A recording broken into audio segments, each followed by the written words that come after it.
Bismillahirrahmanirrahim. Innal hamdalillah nahmaduhu wa nasta'inuhu wa nastaghfiruh wa na'udzubillahi min shururi anfusina wa min sayyiati a'malina. May yahdihillahu fala mudhillalah wa may yudhlil fala hadiyalah. Asyhadu an la ilaha illallah wahdahu la syarikalah wa asyhadu anna Muhammadan abduhu wa rasuluh la nabiyya ba'dahu. Pertama-tama marilah kita panjatkan puji dan syukur kita kepada Allah Subhanahu wa taala atas segala nikmat, nikmat sehat kita, nikmat udara, oksigen yang kita hirup, nikmat ikut kajian hari ini, ya, nikmat berkumpul dan bertemu dengan orang-orang soleh dan soleha, dan guru-guru kita, dan yang paling utama adalah nikmat iman dan Islam, yang kalau kita hitung semua nikmat tersebut, niscaya kita tidak bisa menghitungnya, apalagi kita membayar dengan apa yang kita miliki saat ini, ya. Salawat serta salam tak lupa selalu teriring kepada Rasulullah Muhammad SAW, suri tauladan kita, manusia yang sempurna dan paripurna, manusia yang tidak celanya, manusia yang hingga akhir hayatnya senantiasa masih memikirkan kita, gitu ya. Sementara kita nanti di yaumil akhir di padang mahsyar malah memikirkan diri kita sendiri, ya. Serta juga kepada para sahabat, keluarga dan juga para pengikutnya kita, ya, hingga yaumil akhir. Amin rabbal alamin. Perkenalkan hari ini, perkenalkan nama saya Roli. Hari ini saya diamanahkan untuk menjadi moderator. Oke, saya ingin menyapa dahulu para ikhwan dan akhwat fillah hari ini yang sudah hadir, ya. Apa kabar semua? Ya, insya Allah mudah-mudahan dalam keadaan sehat walafiat, ya. Ya, saat ini juga banyak teman-teman juga, ya, ikhwan dan akhwat fillah yang sedang diberikan ujian, ya. Mudah-mudahan Allah berikan kesabaran dan segera angkat penyakit-penyakit tersebut dari teman-teman semua ikhwan dan akhwat fillah, baik dari kerabat, saudara, ya, teman dan sebagainya. Dan pastinya harus tetap semangat dalam terus menuntut ilmu dan mengikuti kajian-kajian. Bersyukur hari ini kita dipertemukan dalam majelis ilmu, ya, halaqah tadabbur Quran, mentadaburi kalamullah, ya, surat-surat dalam Quran, yang dan ini juga merupakan salah satu waktu yang mustajab untuk berdoa, ya. Mudah-mudahan teman-teman semua yang saat ini sedang memiliki hajat, ya, gitu, ya, perbanyaklah berdoa, insya Allah Allah akan kabulkan. Amin rabbal alamin. Amin ya rabbal alamin. Hari ini kita akan melanjutkan tadabbur Quran kita, surat At-Tin, surat ke-95, masih bersama guru kita, ya, Ustadz Umar Maka, yang alhamdulillah telah hadir di kajian kita, ya. Namun sebelum kita sapa beliau, ada dua hal yang ingin kami sampaikan. Pertama, untuk menambah keberkahan majelis ilmu kita, mari sama-sama kita membaca basmalah terlebih dahulu. Bismillahirrahmanirrahim. Dan kemudian kami juga ingin menyampaikan adab dalam kajian HTQ kali ini, ya. Pertama adalah mengenai niat, luruskan niat kita, ya, teriring doa agar kita diberikan kemudahan dalam memahamkan ilmu yang nanti diberikan oleh guru kita dalam rangka meningkatkan ketakwaan dan juga keimanan kita kepada Allah Subhanahu wa taala, ya. Kedua, untuk para akhwat, ya, untuk foto profile Zoom-nya, ya, dipastikan foto yang menutup aurat, ya. Kemudian kita juga akan meng-off-kan semua audio Zoom teman-teman semua selama kajian ini. Nah, jadi nanti untuk pertanyaan sesi Q&A nanti bisa menggunakan fitur chat atau raise hand. Nanti kami akan bukakan open mic, gitu, ya, untuk berbicara langsung kepada Ustadz. Dan terakhir adalah mencatat serta mengikuti semua kajian ini sampai selesai. Oke. Nah, baik, kalau gitu kita langsung sapa saja guru kita, Ustadz Umar Maka. Assalamualaikum, Ustadz. Waalaikumsalam warahmatullahi wabarakatuh. Ahlan, Masya Allah. Alhamdulillah. Tafadhal. Sehat, alhamdulillah. Mudah-mudahan teman-teman, ya, panitia dan seluruh jamaah yang telah bergabung senantiasa dalam penjagaan lindungan Allah Subhanahu wa taala, dan yang terpasti semoga Allah senantiasa meneguhkan, menthabatkan kita di atas Islam, di atas iman, di atas tauhid, di atas kalimatul ikhlas, la ilaha illallah. Amin amin amin rabbal alamin. Insyaallah. Oke, Ustaz, kita hari ini akan lanjutkan lagi tadabbur Quran kita. Alhamdulillah kita sudah sampai di surat At-Tin, surat ke-95. Untuk mempersingkat waktu, langsung saja kami persilakan kepada guru kita, Ustadz Umar Maka, untuk menyampaikan materi tadabbur surat At-Tin. Tafadhol, Ustaz. Ya, barakallahu fiik, Masya Allah.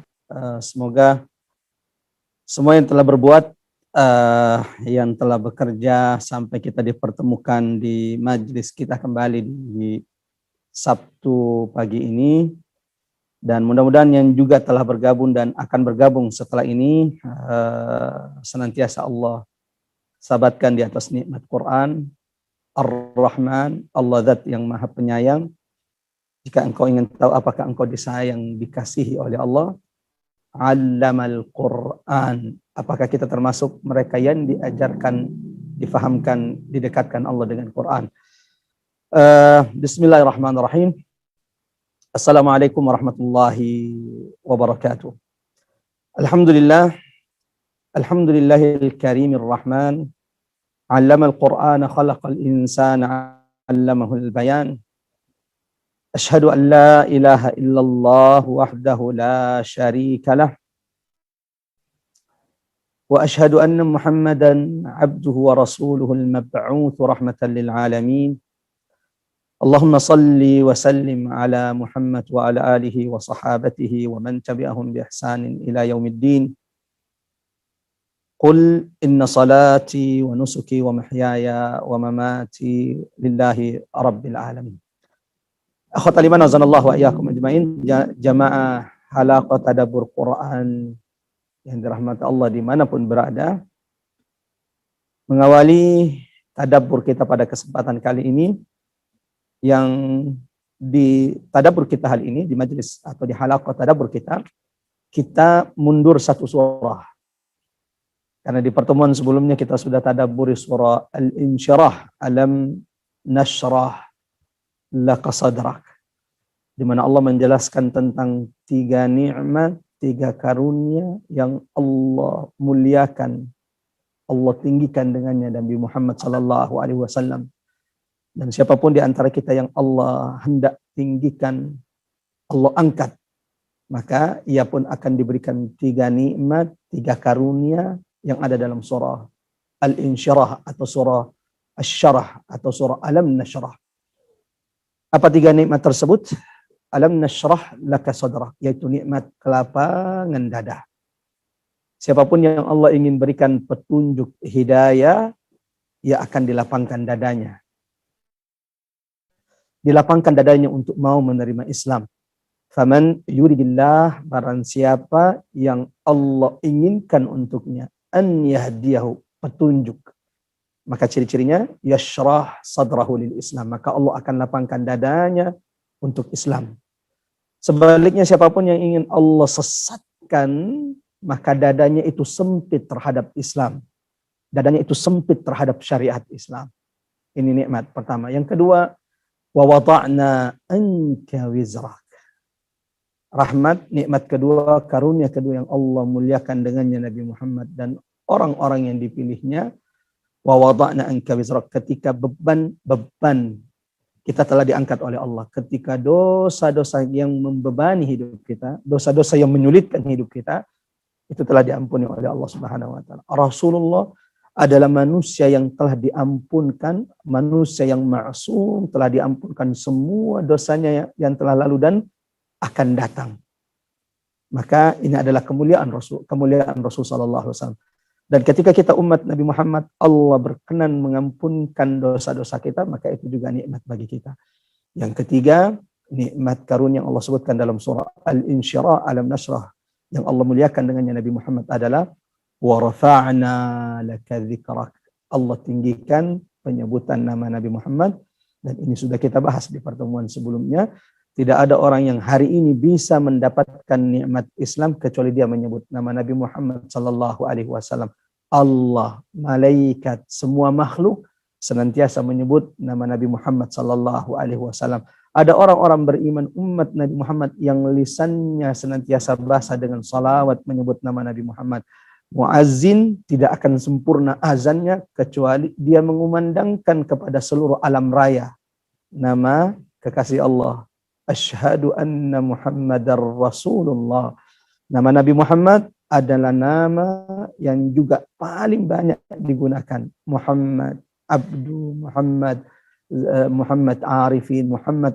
Bahkan bisa jadi hari ini yang telah bergabung bersama kita di kajian kita ini ada yang bernama Muhammad. Boleh raise hand dan boleh tulis namanya di kolom chat bagi yang telah bernama Muhammad, dan semoga Allah satukan, kumpulkan kita dengan Nabi Muhammad sallallahu alaihi wasallam. Nah, kita qaddarallah jamaah rahmatullah Allah Subhanahu wa taala. Di pertemuan sebelumnya sudah tadabbur surah Asy-Syarah, namun sayangnya kita ternyata terlewatkan dengan surah At-Tin wa Zaitun. Sehingga pada kesempatan kali ini jamaah rahmatullah ikhwatal iman azanallahu wa iyyakum ajmain, kita akan balik satu surah, mundur satu surah untuk menyelami samudra ilmu hikmah. Mutiara-mutiara hikmah, pesan ilahiyah dari keagungan-keagungan ayat dalam surah At-Tin. Afala yatadabbaruna al-Qur'an, tidakkah mereka mentadabburi, merenungi, menyelami, mendalami Al-Qur'an? Am ala qulubin aqfaluha, atau jangan-jangan ada penghalang, ada pengunci yang menutup hati-hati mereka dari cahaya Quran. Afala yatadabbaruna al-Quran, tidakkah mereka mentadabburi Quran? Walau kana min 'indi ghairillah, seandainya Quran itu datang dari selain Allah, lawajadu fihi ikhtilafan katsira, maka mereka akan mendapatkan pertentangan, perselisihan yang banyak di dalam Al-Quran. Ulama berkata, kedahsyatan Quran, keagungan Quran itu akan semakin terasa ketika kita sudah menyelami samudra ilmu, samudra hikmah dari kemuliaan, keagungan ayat-ayat yang ada di dalam Al-Quran. Mengawali tadabbur kita pada kesempatan kali ini, saya ingin mengajak ikhwah fillah dimanapun berada, memulakan majelis kita dengan sama-sama mengagungkan asma Allah di majelis ini. Subhanallah, walhamdulillah, wala ilaha illallah, Allahu Akbar. Mudah-mudahan siapapun yang telah bergabung, dan ini harapan kita, mudah-mudahan setelah kita membuka majelis kita ini, saat ini Allah turunkan rahmat, keberkahan di tengah-tengah kita. Mudah-mudahan saat ini ada malaikat-malaikat Allah yang senantiasa mendoakan, beristighfar bagi siapapun yang telah duduk di majlis virtual tadabbur Quran ini. Allahu Akbar. Umurmu yang paling berkah adalah umurmu yang bersama Quran. Umurmu yang paling mulia adalah detik-detik, menit, jam yang engkau lalui bersama Quran. Kenapa? Tidak ada sesuatu yang Quran melekat dengannya kecuali akan mendapatkan kemuliaan, keberkahan Quran. Kota, negeri yang paling mulia adalah Makkah. Itu karena negeri ini adalah tempat di mana Allah menurunkan Quran. Wa hadzal baladul amin. Bulan yang paling mulia dari semua bulan adalah bulan yang berkaitan dengan Quran, yaitu bulan Ramadan. Karena bulan ini unzila fihil Quran, adalah bulan diturunkan di dalamnya Quran. Malam yang paling mulia dari semua malam yang diciptakan Allah adalah Lailatul Qadar. Itu juga karena dia berkaitan, bersinggungan dengan Quran. Karena malam ini Allah memilihnya untuk diturunkan di dalamnya Al-Quran.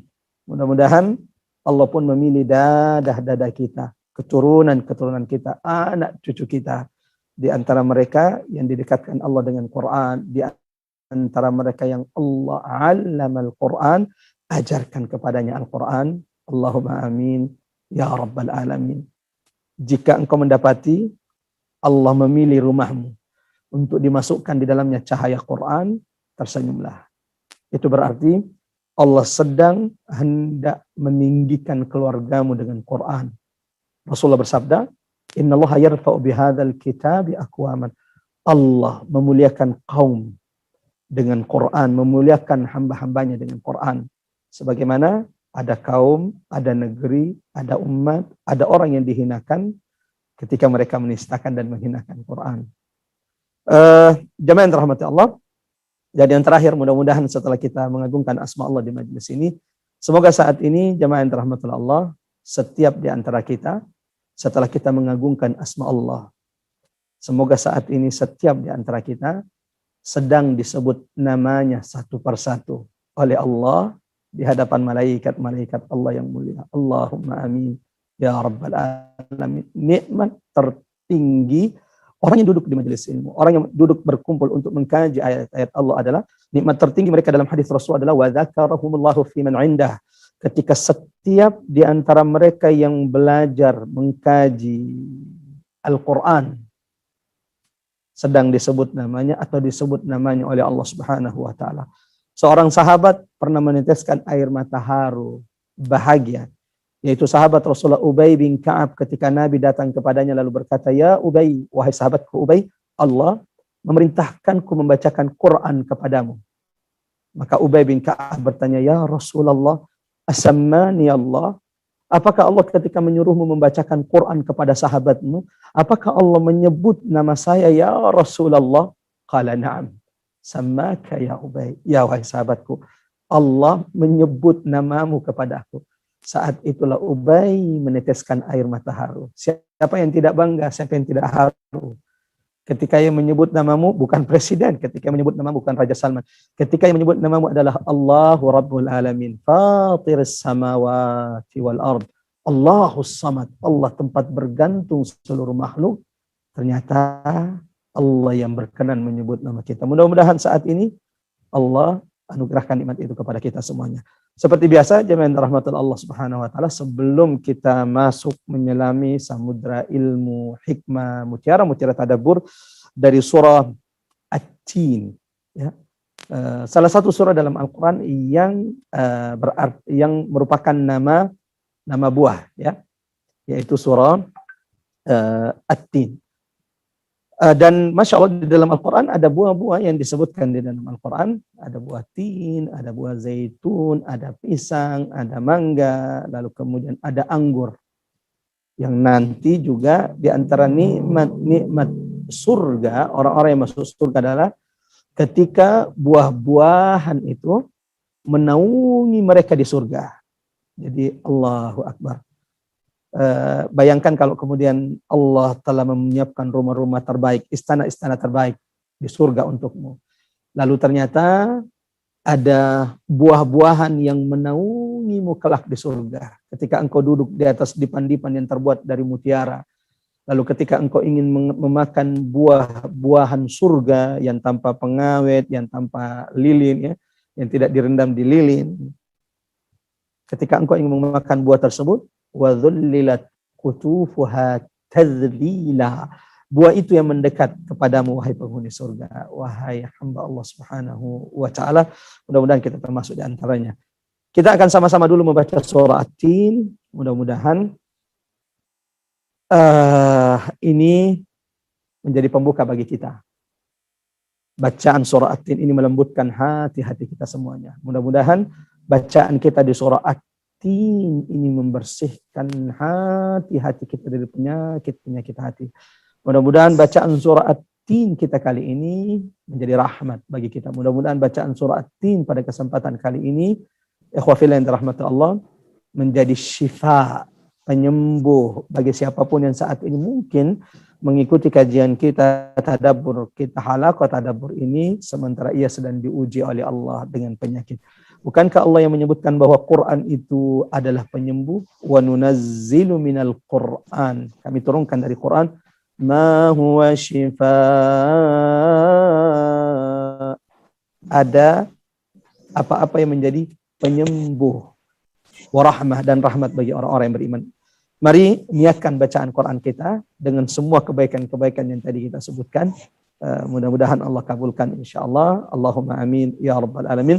Bagi peserta jamaah yang dirahmati Allah yang telah bergabung dan ingin turut membaca surah At-Tin, dan mohon dilihat situasi kondisi di sekitarnya.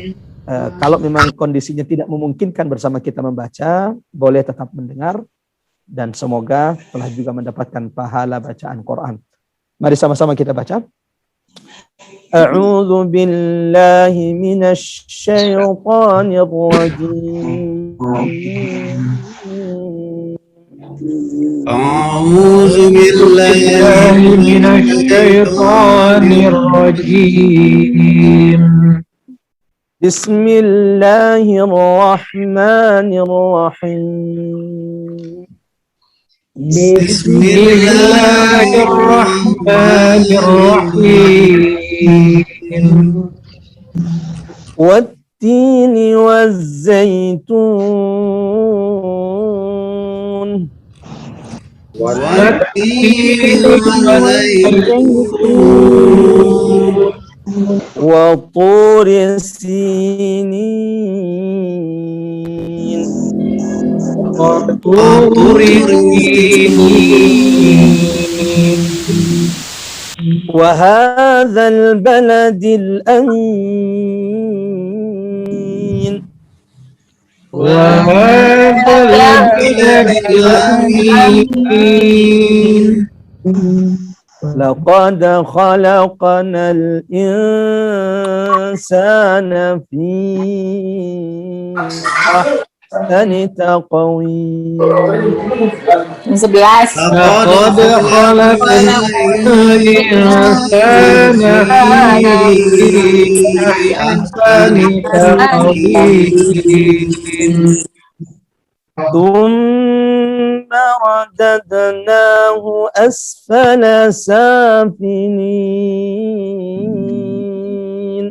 ثم رددناه أسفل سافلين إلا الذين آمنوا وعملوا الصالحات إلا الذين آمنوا وعملوا الصالحات فلهم أجر غير ممنون فلهم أجر غير ممنون فما يكذبك بعد بالدين وما يكذبك بعد بالدين أليس الله بأحكم الحاكمين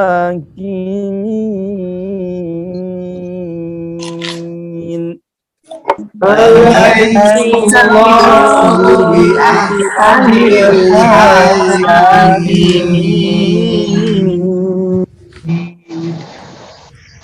اللهم ارحمنا بالقرآن, Allahumma arhamna bil Quran, Allahumma arhamna bil Quran. Kami minta kepada house atau panitia untuk menunjuk yang membaca terjemahan dari surah At-Tin ini, dan bari sama-sama kita dengarkan terjemahan makna dari surah At-Tin, yang mudah-mudahan ini memudahkan kita untuk mentadabburi, mengambil ibrah, pelajaran, mutiara-mutiara hikmah, tadabbur dari keagungan ayat yang ada dalam surah yang mulia. Tafadhal, silakan. Ya, baik Ustaz. Dengan nama Allah yang Maha Pengasih lagi Maha Penyayang. Demi buah tin dan buah zaitun, demi gunung Sinai, dan demi negeri Mekah yang aman. Sungguh, kami telah menciptakan manusia dalam bentuk yang sebaik-baiknya. Kemudian kami kembalikan dia ke tempat yang serendah-rendahnya.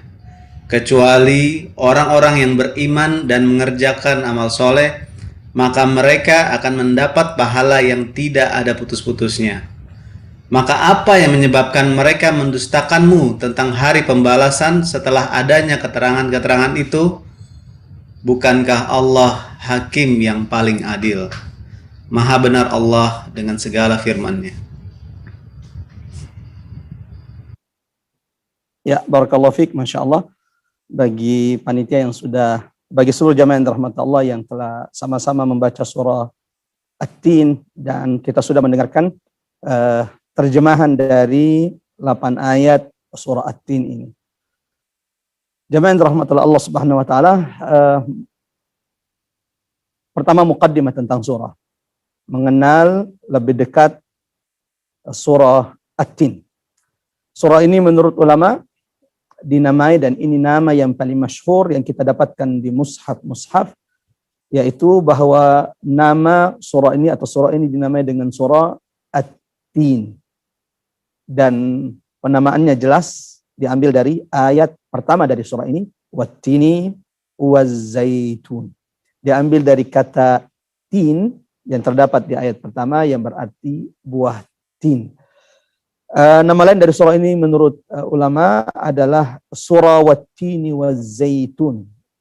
Jadi kalau tadi surah At-Tin, yang kedua di antara namanya adalah surah Wat-Tini waz-Zaitun, yang berarti demi buah tin dan demi buah zaitun, yang itu diambil dari ayat pertama dari surah At-Tin ini. Surah ini oleh jumhur ulama, kebanyakan ulama, jamaah rahmatullah Allah Subhanahu wa taala, disebut atau merupakan surah Makkiyah. Siapapun yang mengikuti tadabbur kita di awal, insya Allah akan memahami, faham betul kenapa surah ini termasuk bagian daripada surah Makkiyah, karena di antara surah-surah yang ayatnya itu pendek-pendek. Surah yang urutannya dalam mushaf adalah surah yang ke-95. Jadi urutan surah At-Tin ini dalam mushaf adalah surah yang ke-95. Sementara urutan turunnya surah ini adalah surah yang ke-28. Jadi surah ini turun di urutan yang ke-28 kepada baginda Rasulullah sallallahu alaihi wasallam, diturunkan Allah kepada Rasulullah sebelum hijrahnya Nabi Muhammad dari kota Makkah menuju Yathrib, yang kemudian berubah namanya menjadi Al-Madinah Al-Munawwarah, kota yang terang benderang setelah datangnya Rasulullah sallallahu alaihi wasallam. Terdiri dari 8 ayat, dari ayat pertama wattini wazzaitun sampai alaihi sallahu bi ahkamil hakimin, terdiri dari 34 kalimat serta terdiri dari 95 huruf, yang semoga seperti sabda Rasulullah sallallahu alaihi wasallam bahwa setiap satu huruf dari Al-Qur'an yang kita baca akan mendapatkan 10 kebaikan di sisi Allah Subhanahu wa taala, dan semoga kebaikan-kebaikan tersebut dilipat gandakan oleh Allah Subhanahu wa taala. Surah At-Tin dan surah sebelumnya yaitu surah Alam Nashrah dan surah setelahnya yaitu surah Al-Alaq memiliki korelasi munasabah, hubungan ikatan makna yang sangat kuat. Ketika kita memperhatikan surah At-Tin dan surah sebelumnya yaitu surah Alam Nashrah Laka Sadrak yang menyebutkan tentang kesempurnaan Nabi Muhammad sallallahu alaihi wasallam, yang Allah turunkan Quran kepadanya. Di mana diturunkan Quran kepada Rasulullah sallallahu alaihi wasallam? Wa hadzal baladil amin, tempat yang dipilih oleh Allah pertama kali diturunkan Quran kepada Nabi Muhammad, al-baladul amin, negeri yang aman, yaitu kota Makkah al-Mukarramah. Lalu kemudian surah At-Tin ini ditutup dengan nama Allah, alaihissallah bi ahkamil hakimin. Bukankah Allah adalah zat yang maha adil atau zat yang paling hakim. Surah At-Tin ditutup dengan nama Allah, alaihissallah, sementara surah Al-Alaq setelahnya dimulai dengan perintah membaca nama Allah, Iqra bismi rabbikal ladzi khalaq. Dan bukan cuma itu saja, munasabahnya ada banyak hubungan, munasabah, kaitan makna antara surah At-Tin dan surah sebelumnya surah Alam Nashrah dan surah setelahnya Al-Alaq yang tidak bisa kita sebutkan satu persatu di kesempatan ini mengingat waktu kita yang sangat terbatas, dan mudah-mudahan insyaallah Allah turunkan pertolongannya, taufiknya kepada kita, kemudahan untuk mengambil ibrah, memetik pelajaran durus dari surah At-Tin atau surah Wattini Wazzaitun. Surah At-Tin, jemaah rahmatullah Allah Subhanahu wa taala, di antara salah satu surah dari 15 surah yang di dalam Al-Qur'an diawali dengan qasam, diawali dengan sumpah. Ada sekitar 15 surah yang disebutkan ulama di dalam Al-Qur'an di mana surah-surah tersebut itu diawali dengan sumpah. Selain surah Al-Asr, kira-kira surah apa yang diawali dengan sumpah? Mungkin yang tahu jawabannya boleh nulis di kolom chat untuk mengulang-ulang mengingatkan kita nama surah-surah apa saja yang di dalam Al-Quran itu yang diawali dengan qasamun, diawali dengan sumpah. Ada surah Al-Asr, ini adalah salah satu surah yang juga diawali dengan sumpah. Masya Allah, ada sahabat kita, Odoj, Al-Fajr, Ad-Duha, ya. Yang pasti bahwa ada sekitar 15 surah di dalam Al-Quran yang diawali dengan qasam, diawali dengan sumpah. Ini surah Al-Adiyat. Masya Allah, barakallahu fikum. Ini sudah berulang-ulang kita sampaikan di halaqah tadabbur Quran kita, khususnya ketika kita mentadaburi surah-surah pendek Al-Mufassal di juz 30 ini. Kita memulai dari An-Nas yang alhamdulillah Allah berikan kemudahan hari ini kita sudah sampai di surah At-Tin, bahkan kita sudah mentadaburi surah Alam Nashrah Laka Sadrak. Dari semua surah di dalam Al-Quran ada sekitar 114 surah di dalam Al-Quran, maka menurut ulama ada sekitar 15 surah di dalam Al-Quran yang diawali dengan sumpah. Ada surah yang hari ini kita tadabburi, surah At-Tin, ada surah Al-Adiyat, ada surah Ad-Duha, lalu kemudian ada surah Al-Asr. Surah di dalam Al-Quran yang paling terakhir, di mana ada sumpah di dalamnya, yaitu surah Al-Asr. Ada surah Asy-Syams, ada surah Al-Lail, dan surah-surah lainnya yang di dalam Al-Quran itu diawali dengan sumpah. Mohon dicatat baik-baik. Adanya sumpah di dalam Al-Quran atau adanya surah diawali dengan sumpah, itu ada hikmahnya. Ada ibrah, ada pelajaran penting ketika kita mendapati bahwa surah, ada beberapa surah di dalam Al-Quran itu diawali dengan sumpah.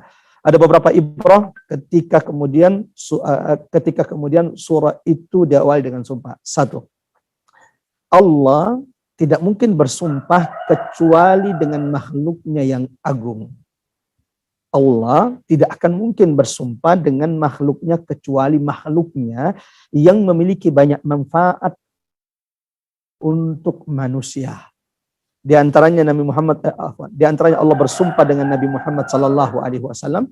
Allah bersumpah dengan malam, Allah bersumpah dengan waktu, Allah bersumpah dengan matahari, Allah bersumpah dengan waktu duha, Allah bersumpah dengan fajar, Allah bersumpah dengan tin, zaitun. Yang ini menunjukkan bahwa makhluk yang Allah bersumpah dengannya, wan nazi'at, malaikat nazi'at gharqa, wan nasyatati nashta. Yang satu ibrah pertamanya adalah Allah tidak mungkin bersumpah dengan makhluk kecuali makhluk itu memiliki banyak manfaat. Maka hendaklah kita, kata ulama, merenungi makhluk-makhluk yang Allah bersumpah dengannya. Di antaranya adalah makhluk yang Allah sangat sering bersumpah dengannya adalah as-sama. Allah sering sekali bersumpah di dalam Al-Quran dengan kata as-sama. Was-sama'i dzatil buruj was-sama'i wat-tariq. Allah sering di dalam Al-Quran bersumpah dengan makhluknya dengan langit. Itu menunjukkan bahwa di antara makhluk Allah juga yang sering-sering harus kita renungi, harus kita tadabburi adalah bagaimana Allah menciptakan langit. Bahkan di dalam Al-Quran Allah dengan tegas memerintahkan kita untuk berkali-kali memandang, merenungi penciptaan langit, maka engkau akan merasakan keagungan, kemuliaan Allah Subhanahu wa taala. Ini ibrah pertama yang mohon dicatat. Kalau ada sumpah di dalam Al-Quran, satu ibrahnya, pelajarannya adalah Allah tidak mungkin bersumpah kecuali dengan makhluknya yang agung, makhluknya yang memiliki banyak manfaat di tengah manusia. Dua, di antara ibrah dari sumpah-sumpah, jika ada surah diawali dengan sumpah. Yang kedua adalah ibrah keduanya adalah semua Al-Quran, semua berita di dalam Quran itu penting. Tidak ada yang tidak penting di dalam Al-Quran. Semua yang Allah turunkan di dalam Al-Quran itu semuanya penting bagi umat manusia. Namun jika ada sumpah di dalam Quran, ada surah diawali dengan sumpah, ada ayat diawali dengan sumpah, itu menunjukkan ada berita yang sangat penting yang harus kita fahami, yang harus kita setidaknya tahu dengan ada setelah sumpah tersebut. Yang ketiga, jamaah yang dirahmati Allah Subhanahu wa taala, bersumpah dengan makhluk ini adalah hak Allah semata. Sementara kita makhluk, kita haram bersumpah dengan makhluk. Bahkan kita juga tidak boleh bersumpah atas nama Nabi Muhammad sallallahu alaihi wasallam. Tidak boleh kita demi Rasulullah. Ini masih sering kita dengar di lisan kita. Ada yang bersumpah atas nama Nabi Muhammad. Sementara bukan berarti bahwa kita tidak memuliakan Nabi Muhammad. Bukan berarti kita tidak mencintai Rasulullah. Fidaka ruhana ya Rasulullah. Ya Rasulullah, demi membelamu kami siap memberikan ruh-ruh terbaik kami. Nuhibbuka ya Rasulullah. Allahumma salli wa sallim ala Muhammad. Tetapi ketika kita mengatakan bahwa tidak boleh bersumpah dengan nama Nabi Muhammad, itu karena Nabi Muhammad yang melarang kita. Rasulullah bersabda, "Man halafa bi ghairillah." Barang siapa yang bersumpah selain nama Allah, faqad asyrak, maka ia telah melakukan perbuatan syirik. Hati-hati ya. Terkadang ada yang kemudian sumpah disambar geledek. Ini hati-hati, ini maksudnya apa nih? bersumpah atas nama geledek itu jatuh kepada kesyirikan, ya. Maka kita hanya boleh bersumpah dengan nama Allah. Wallahi, billahi, tallahi, lillahi, Allah. Ini adalah bentuk sigo yang dibolehkan untuk bersumpah.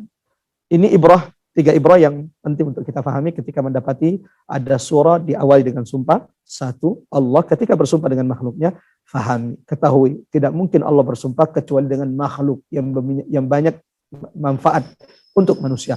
Maka renungi, tadabburi makhluk yang agung yang Allah bersumpah dengannya. Itu berarti kita akan merenung, insya Allah mentadabburi ada apa dengan zaitun, ada apa dengan tin. Yang kedua jemaah yang dirahmati Allah, kalau ada sumpah, kalau ada surah, ada ayat diawali dengan sumpah, semua Quran itu isinya penting. Tapi kalau Allah sudah bersumpah, apalagi berkali-kali bersumpah, apalagi sampai bersumpah berkali-kali, 10 kali, 11 kali, itu menunjukkan ada pesan, ada makna yang sangat penting yang harus difahami orang-orang yang membaca surah dan ayat tersebut. Ketiga, ingat, Allah hak bersumpah dengan makhluk ini hanya milik Allah, hak Allah. Sementara kita makhluk tidak boleh tiba-tiba ketika kita menyampaikan berita, watini wa zaitun, demi buah tin, buah zaitun. Saya tidak pernah melakukannya. Ini adalah perbuatan yang haram. Kita tidak boleh bersumpah dengan makhluk Allah Subhanahu wa taala. Ikhwatal iman azanallahu ayyakum ajmain. Sebelum kita lanjut. Pertanyaan untuk semua dan silakan dijawab. Yang menjawab saya doakan surganya dimudahkan, dikumpulkan bersama Rasulullah. Yang tidak menjawab juga karena kesibukan saya doakan juga ya. Tapi jelas yang menjawab mudah-mudahan mendapatkan faedah, manfaat, ilmu yang lebih. Surah At-Tin ini ada berapa sumpah? Ada berapa sumpah di surah At-Tin ini? Ya.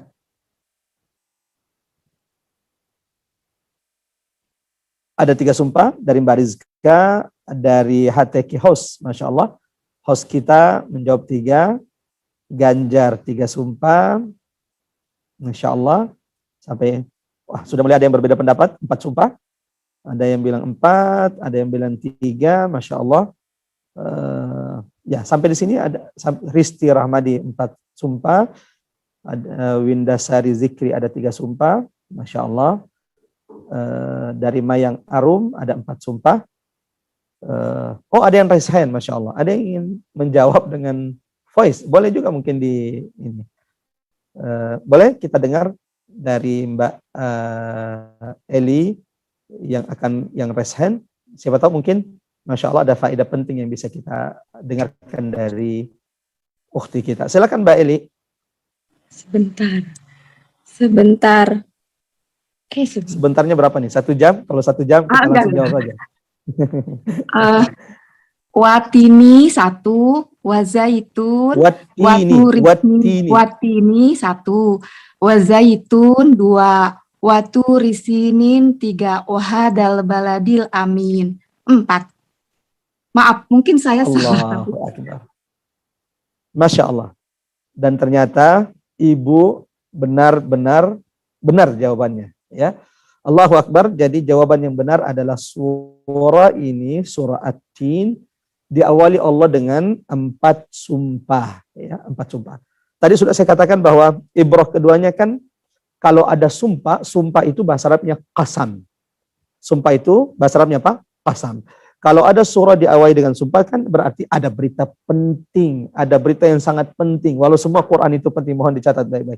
Tetapi kalau ada sumpah itu berarti ada berita yang sangat penting yang Allah ingin tegaskan. Jangan sampai Allah sudah bersumpah, ternyata kita juga tidak ngeh apa yang Allah ingin sampaikan, apa berita penting yang Allah ingin sampaikan. Itu pentingnya tadabbur. Agar kita faham, kalau ada sumpah itu berarti ada berita penting yang sangat penting yang Allah ingin sampaikan kepada kita. Yang berita penting itu biasanya disebut dengan jawabul qasam, jawab dari sumpah tersebut. Kenapa Allah bersumpah? Jawabnya adalah atau berita pentingnya adalah. Nah, jamaah yang dirahmati Allah Subhanahu wa taala, tadi Masya Allah sudah jawab oleh jamaah yang dirahmati Allah, ada yang menjawab 3. Mudah-mudahan juga sudah dicatatkan pahala terbaik, dan ada yang menjawab 4 dan jawaban yang benar adalah 4. Kenapa? Yang menjawab 3 jelas mungkin karena menganggap watini wa zaitun itu satu sumpah karena satu ayat ya. Lalu kemudian wa turi sinin wa hadzal baladil amin. Padahal di ayat 1 itu bukan satu sumpah di situ. Itu ada 2 sumpah. Sebagaimana tadi Masya Allah Mbak Eli menyebutkan, di sumpah pertama adalah Allah bersumpah dengan buah tin. Yang kedua, Allah bersumpah dengan buah zaitun. Yang ketiga, Allah bersumpah dengan Tur Sinin, Tur Saina. Ya. Tur Saina ini adalah tempat yang hari ini berada di Mesir, antara kota Mesir dengan Baitul Maqdis, Filistin.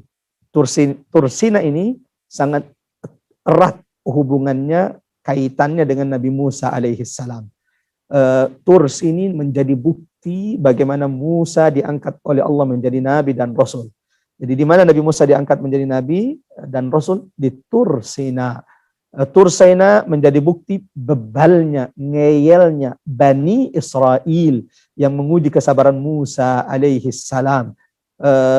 Tur Sina menjadi bukti bagaimana kuasa-kuasa Allah yang diperlihatkan kepada Bani Israel, orang-orang Yahudi, tapi itu pun membuat mereka juga tetap ngeyel, bebal terhadap peringatan-peringatan Allah.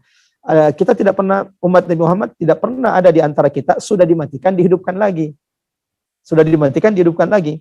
Dan tidak pernah di antara kita bukit itu, gunung itu diangkat di atas kita, lalu kemudian tobat atau tidak. Ketika mereka tobat, maka mereka tidak ditimpakan bukit tersebut. Itu pernah diperlihatkan Allah semua kepada Bani Israel, dan tempatnya itu di mana? Tur Sinin, yaitu gunung demi gunung Saina. Yang keempat, Allah bersumpah dengan wahadzal baladil amin, demi negeri yang aman ini. Jamaah rahmatullah Allah Subhanahu wa taala, Allah tidak akan bersumpah kecuali Allah bersumpah dengan makhluknya yang memiliki banyak manfaat untuk manusia. Yang pertama, Allah bersumpah dengan tin. Ada apa dengan buah tin? Buah tin, demi tin, Allah di ayat ini bersumpah dengan buah tin. Ini menunjukkan jamaah rahmat Allah bahwa buah tin di antara buah yang memiliki banyak manfaat. Di antara penjelasan ulama-ulama kita bahwa buah tin di antara buah surga yang Allah turunkan di dunia ini. Di antara tanda-tanda bahwa buah tin ini adalah buah surga, dari semua tidak ada yang terbuang dari buah tin. Semua bagian buah tin itu termakan. Betul atau tidak? Kulitnya dimakan, ya. Bijinya, ya coba aja yang mau makan buah tin dipisahin bijinya. Itu sampai sore nggak kelar-kelar itu, ya. Sampai berhari-hari. Kalau mau makan buah tin, tapi dipisahin bijinya. Karena tin itu ya isinya hampir semuanya biji-bijian. Ya. Allahu Akbar, buah tin itu tidak ada yang terbuang. Dan ini ciri-ciri buah surga kata ulama. Dan siapapun yang kemudian ingin Google, silahkan di googling manfaat dari buah tin untuk manusia. Maka Allahu Akbar disebutkan bahwa ada banyak manfaat buah tin bagi umat manusia. Melancarkan pencernaan, mengontrol kolesterol, lalu kemudian mengobati, bahkan untuk laki-laki juga, Masya Allah, ini jangan-jangan langsung semangat habis ini, ikhwan-ikhwan ya. Bahkan ternyata Masya Allah, saya baca ya di Google, di antara manfaat buat tin, termasuk bermanfaat buat laki-laki. Ya. Ini tidak usah saya panjang, jangan sampai yang ini yang diingat, materi penting lainnya dilupakan. Ya. Ini bahayanya nih, terkadang kalau ada yang lucu, ada yang unik, itu malah yang diingat, malah kemudian materi-materi atau poin-poin pentingnya malah dilupakan. Yang pasti bahwa buah tin, buah zaitun, Allahu Akbar, di antara buah yang makhluknya, kecuali makhluk itu memiliki banyak manfaat untuk manusia. Buah tin di antara buah surga yang Allah turunkan di dunia ini. Buah tin di antara buah yang memiliki banyak manfaat, melancarkan pencernaan, mengontrol berat badan, mengatasi diabetes, meningkatkan kesuburan. Nah, ini ternyata juga ada untuk wanita.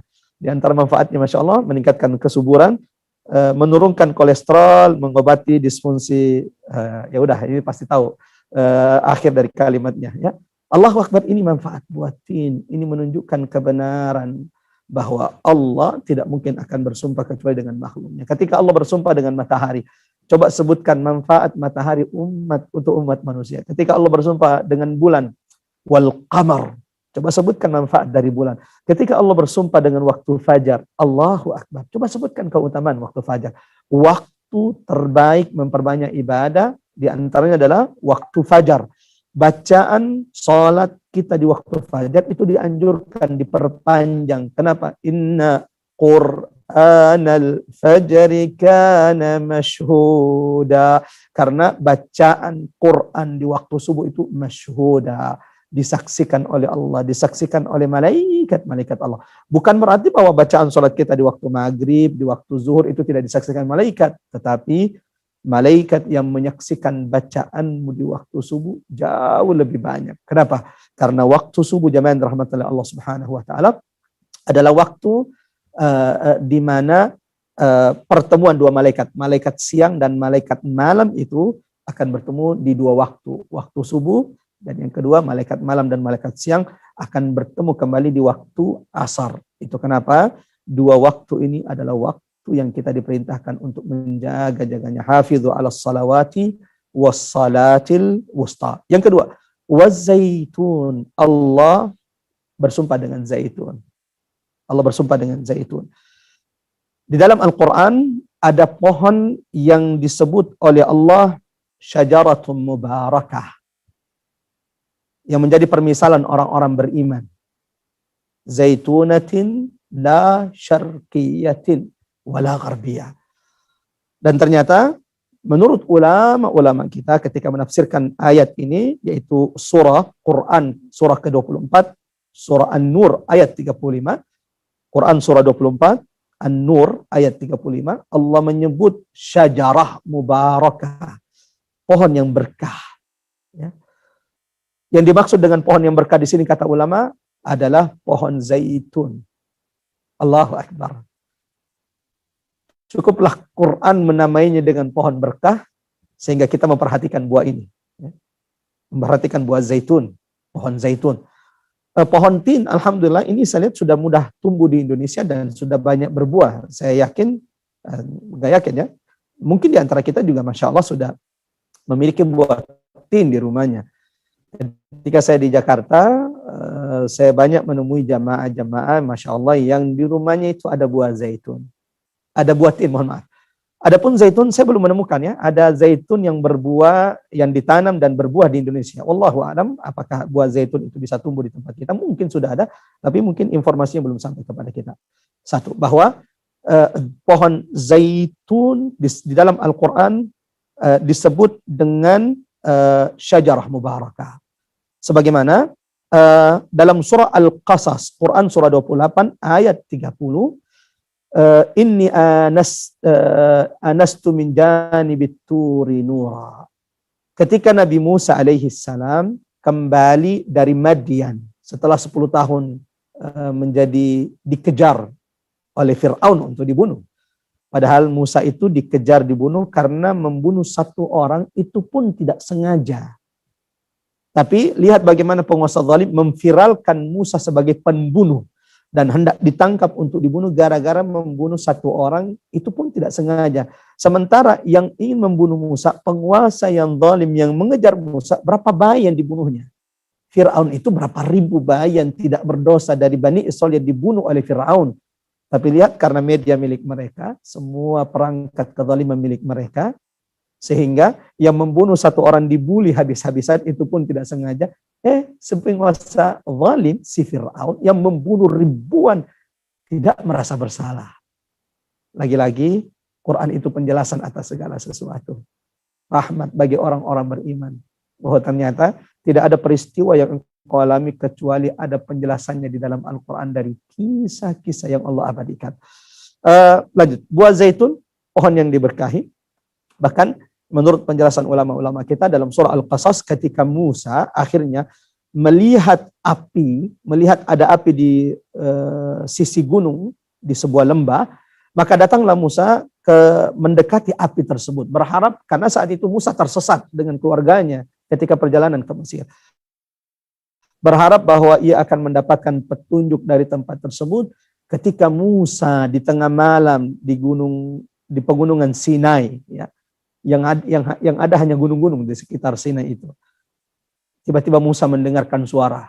yang indah yang tidak pernah didengarkan seindah itu sebelumnya. Bagaimana tidak? Ini adalah suara Allah Subhanahu wa taala.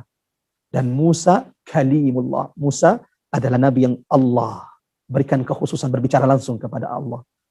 Tapi Musa juga mengajarkan kita ketawaduan, ya. Musa bicara langsung dengan Allah. Musa Allah turunkan Taurat kepadanya. Musa ulul azmi minar rusul. Musa umatnya terbanyak kedua yang masuk surga. Masih mau berjalan kaki, siap berjalan kaki walau berpuluh-puluh tahun, belajar dari orang yang derajatnya lebih rendah dari dia, yaitu Khidir. Allahu Akbar. Siapapun yang Allah ingin berikan ilmu, perbanyak tawadu dalam diri kita. Karena ilmu itu diharamkan untuk dua jenis manusia.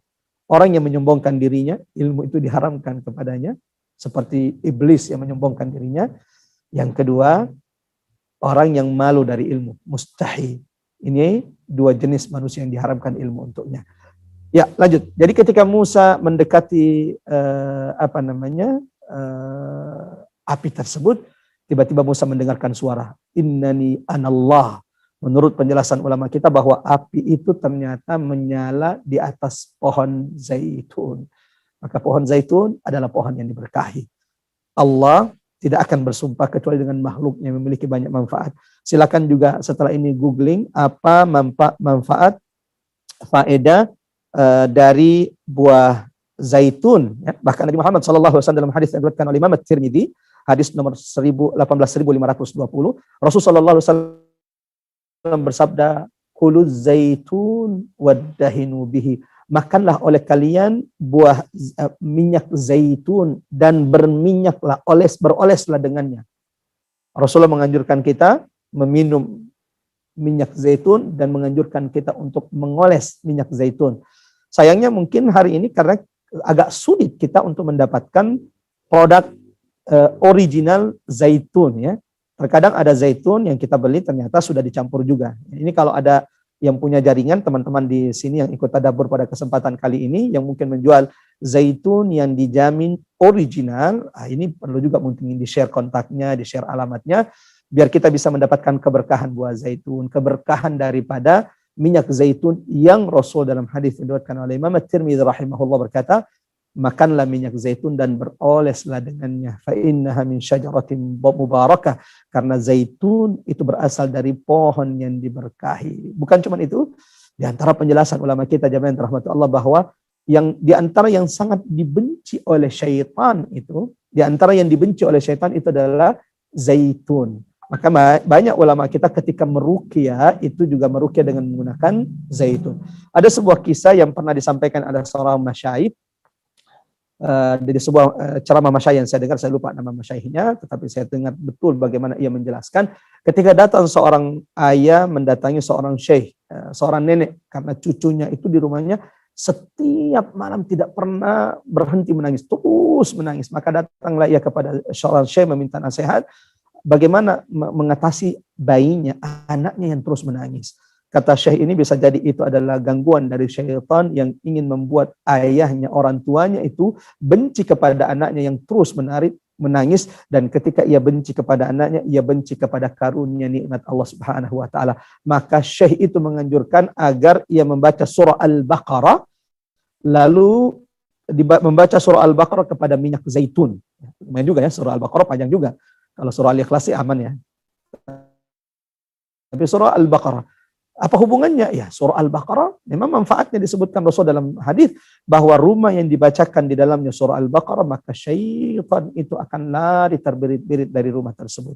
Mudah-mudahan Allah mampukan kita juga senantiasa membacakan surah Al-Baqarah di rumah-rumah kita. Akhirnya dibacakanlah surah Al-Baqarah pada minyak zaitun, dioleskan kepada cucunya. Allahu Akbar. Keesokannya ia datang berkata kepada syekh, ya syekh, aku tidak pernah mendapati cucuku tidur senikmat sepulas tidurnya tadi malam setelah aku bacakan Al-Baqarah kepada minyak zaitun, yang ternyata memang di antara yang paling dibenci oleh syaitan adalah minyak zaitun yang datang dari pohon yang berkah. Adapun manfaatnya minyak zaitun, ini setelah juga bisa di googling, bagaimana minyak zaitun menurunkan kolesterol. Allahu Akbar. sehingga dianjurkan untuk diminum oleh Rasulullah SAW, menurunkan resiko penyakit jantung, mengontrol tekanan darah, mencegah kanker, mencegah obesitas. Wah, ini langsung nyinggung saya ini ya. Mencegah obesitas. Selain itu Allah menyebutkan bahwa zaitun berasal dari pohon yang berkah. Allahu Akbar. Jamaah yang dirahmati oleh Allah Subhanahu wa taala, wattini wazaitun. Ulama menyebutkan ada beberapa makna dari sumpah Allah dengan buah tin dan buah zaitun. Setidaknya ada 3 makna yang disebutkan oleh ulama, oleh salaf berkaitan dengan sumpah Allah dengan wattini wazaitun. Yang pertama yang dimaksud dari wattini wazaitun adalah sebagaimana ini adalah merupakan perkataan dari sahabat Abdullah bin Abbas radhiyallahu anhuma. Di antara sahabat Rasulullah yang paling dalam pemahamannya, kuat pemahamannya terhadap Quran, dan itu tidak aneh karena Rasulullah pernah mendoakan sahabat ini ketika ia masih bayi, ketika ia berkata kepada orang tuanya Ummul Fadl dan pamannya Al-Abbas ketika lahir putranya yang laki-laki agar membawanya kepada Rasulullah, dan ketika dibawa kepada Rasulullah, Rasulullah pun mendoakannya, Allahumma allimhul kitab wal hikmata wat tawil. Ya Allah, ajarkan, fahamkan anak ini kitab, yaitu Quran, hikmah dan ta'wil. Itu kenapa di antara sahabat yang paling faham, kuat hafalannya, pemahamannya kepada Quran adalah Abdullah ibnu Abbas. Ini juga mengajarkan kepada kita jamaah yang dirahmati Allah Subhanahu wa taala agar jangan lalai, luput, memperbanyak meminta doa untuk anak-anak kita dari orang-orang yang saleh. Ketika engkau bertemu dengan guru kita, asatidz kita, masyayikh kita, jangan lupa minta doa untuk anak-anak kita. Kita tidak tahu dari lisan-lisan siapa guru-guru kita yang doanya akan diijabah oleh Allah untuk anak-anak kita. Sebagaimana sahabat senantiasa mendatangi Rasulullah untuk meminta mendoakan anak-anak mereka. Abdullah bin Abbas, Anas bin Malik didoakan oleh Rasulullah sallallahu alaihi wasallam. Nah, Abdullah bin Abbas mengatakan bahwa maksud dari wattini wa zaitun di sini adalah Allah bersumpah dengan buah tin, buah zaitun yang berada di sekitar kita, yang kita makan, dan buah zaitun kita minum dan kita kemudian mengoleskan di tubuh kita. Ini makna pertama. Yang dimaksud di sini adalah buah tin dan buah zaitun. Allah bersumpah dengan buah tin dan buah zaitun yang memiliki banyak manfaat bagi umat manusia. Yang kedua, Ikrimah berkata bahwa yang dimaksud, Ikrimah adalah seorang tabi'in, di antara ulama tabi'in mengatakan bahwa yang dimaksud dengan buah tin dan buah zaitun di sini adalah makan yang butuh fihi zaitun wa tin, negeri, tempat di mana tumbuh di atasnya buah tin dan buah zaitun. Kalau kemudian kita memaknai yang dimaksud buah tin dan buah zaitun sebagaimana yang difahami oleh Imam Ikrimah, bahwa yang dimaksud buah tin dan buah zaitun adalah tempat di mana tumbuhnya tin dan zaitun. Di mana Ustaz? Tempat tumbuhnya tin dan zaitun. Ada yang mau menjawab? Sehingga ulama menyebutkan kualitas zaitun terbaik itu berasal dari sini. Karena ternyata ini adalah tempat di mana Allah bersumpah. Ganjar, Baitul Maqdis. Allahu Akbar. Allahu Akbar. Allahu Akbar. Saya sangat senang ya. Saya termasuk yang astagfirullah.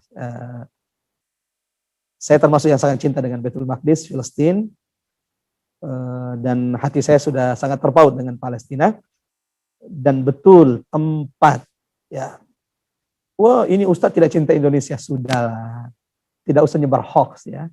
Oh, ini kemana nih orang-orang yang teriak-teriak Palestina di tengah kesulitan begini, mana bantuannya? Sudahlah, gak usah nyebar hoax. Itu teman-teman yang bantu Palestina, mereka juga insya Allah yang terdepan memperhatikan saudara-saudaranya yang ada di sini. Kalau saudara kita yang jauh saja kita perhatikan, hello, bagaimana mungkin saudara kita yang ada di dekat kita tidak perhatikan? Bahkan yang teriak-teriak itu minta bukti itu bisa dicek juga. Itu apa yang sudah dilakukannya? Dari dulu Allah sudah mengajarkan kepada kita, orang munafik itu kalau sudah berkaitan dengan uang itu paling ribut. Jadi orang munafik itu satu kata kuncinya. Kalau sudah berkaitan dengan dana, itu orang munafik, itu akan tersingkap siapa jati diri mereka. Paling mengaku, tapi ketika diajak berjuang di jalan Allah dengan harta mereka, paling ribut akhirnya. Ya itulah ciri-ciri orang munafik dari dulu sampai hari ini. Oke, lanjut jamaah yang dirahmati Allah. Ya, jadi makna kedua, Allah bersumpah dengan apa? Allah bersumpah dengan tempat yang banyak ditumbuhi buah tin dan buah zaitun. yaitu Baitul Maqdis, Filistin. Sehingga di antara kualitas zaitun terbaik adalah zaitun yang berasal dari Palestina, zaitun yang berasal dari Baitul Maqdis. Bahkan alhamdulillah saya pernah mendapatkan hadiah dari masyayikh di Palestina, minyak zaitun di botol kecil ya, botol kecil minyak zaitun, tapi itu adalah minyak zaitun yang diperas dari pohon zaitun yang ada di sekitar Masjidil Aqsa. Yang ada kan di sekitar Masjid Aqsa itu ada pohon zaitun ya. Pohon zaitun yang kemudian itu diambil oleh saudara-saudara kita di sana, lalu kemudian diperas menjadi minyak zaitun. Nah, pernah alhamdulillah mendapatkan minyak zaitun perasan dari pohon zaitun yang ada di sekitar Masjidil Aqsa. Enggak usah chat setelah ini, Ustadz minta dong, udah enggak ada, udah habis ya. Nanti insya Allah mudah-mudahan kita diperjalankan di sana bisa membawa minyak zaitun langsung dari Palestina atau Baitul Maqdis.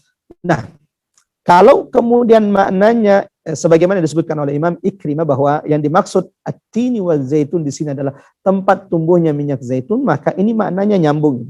Maknanya nyambung. Wat-tini wa zaitun, tempat tumbuhnya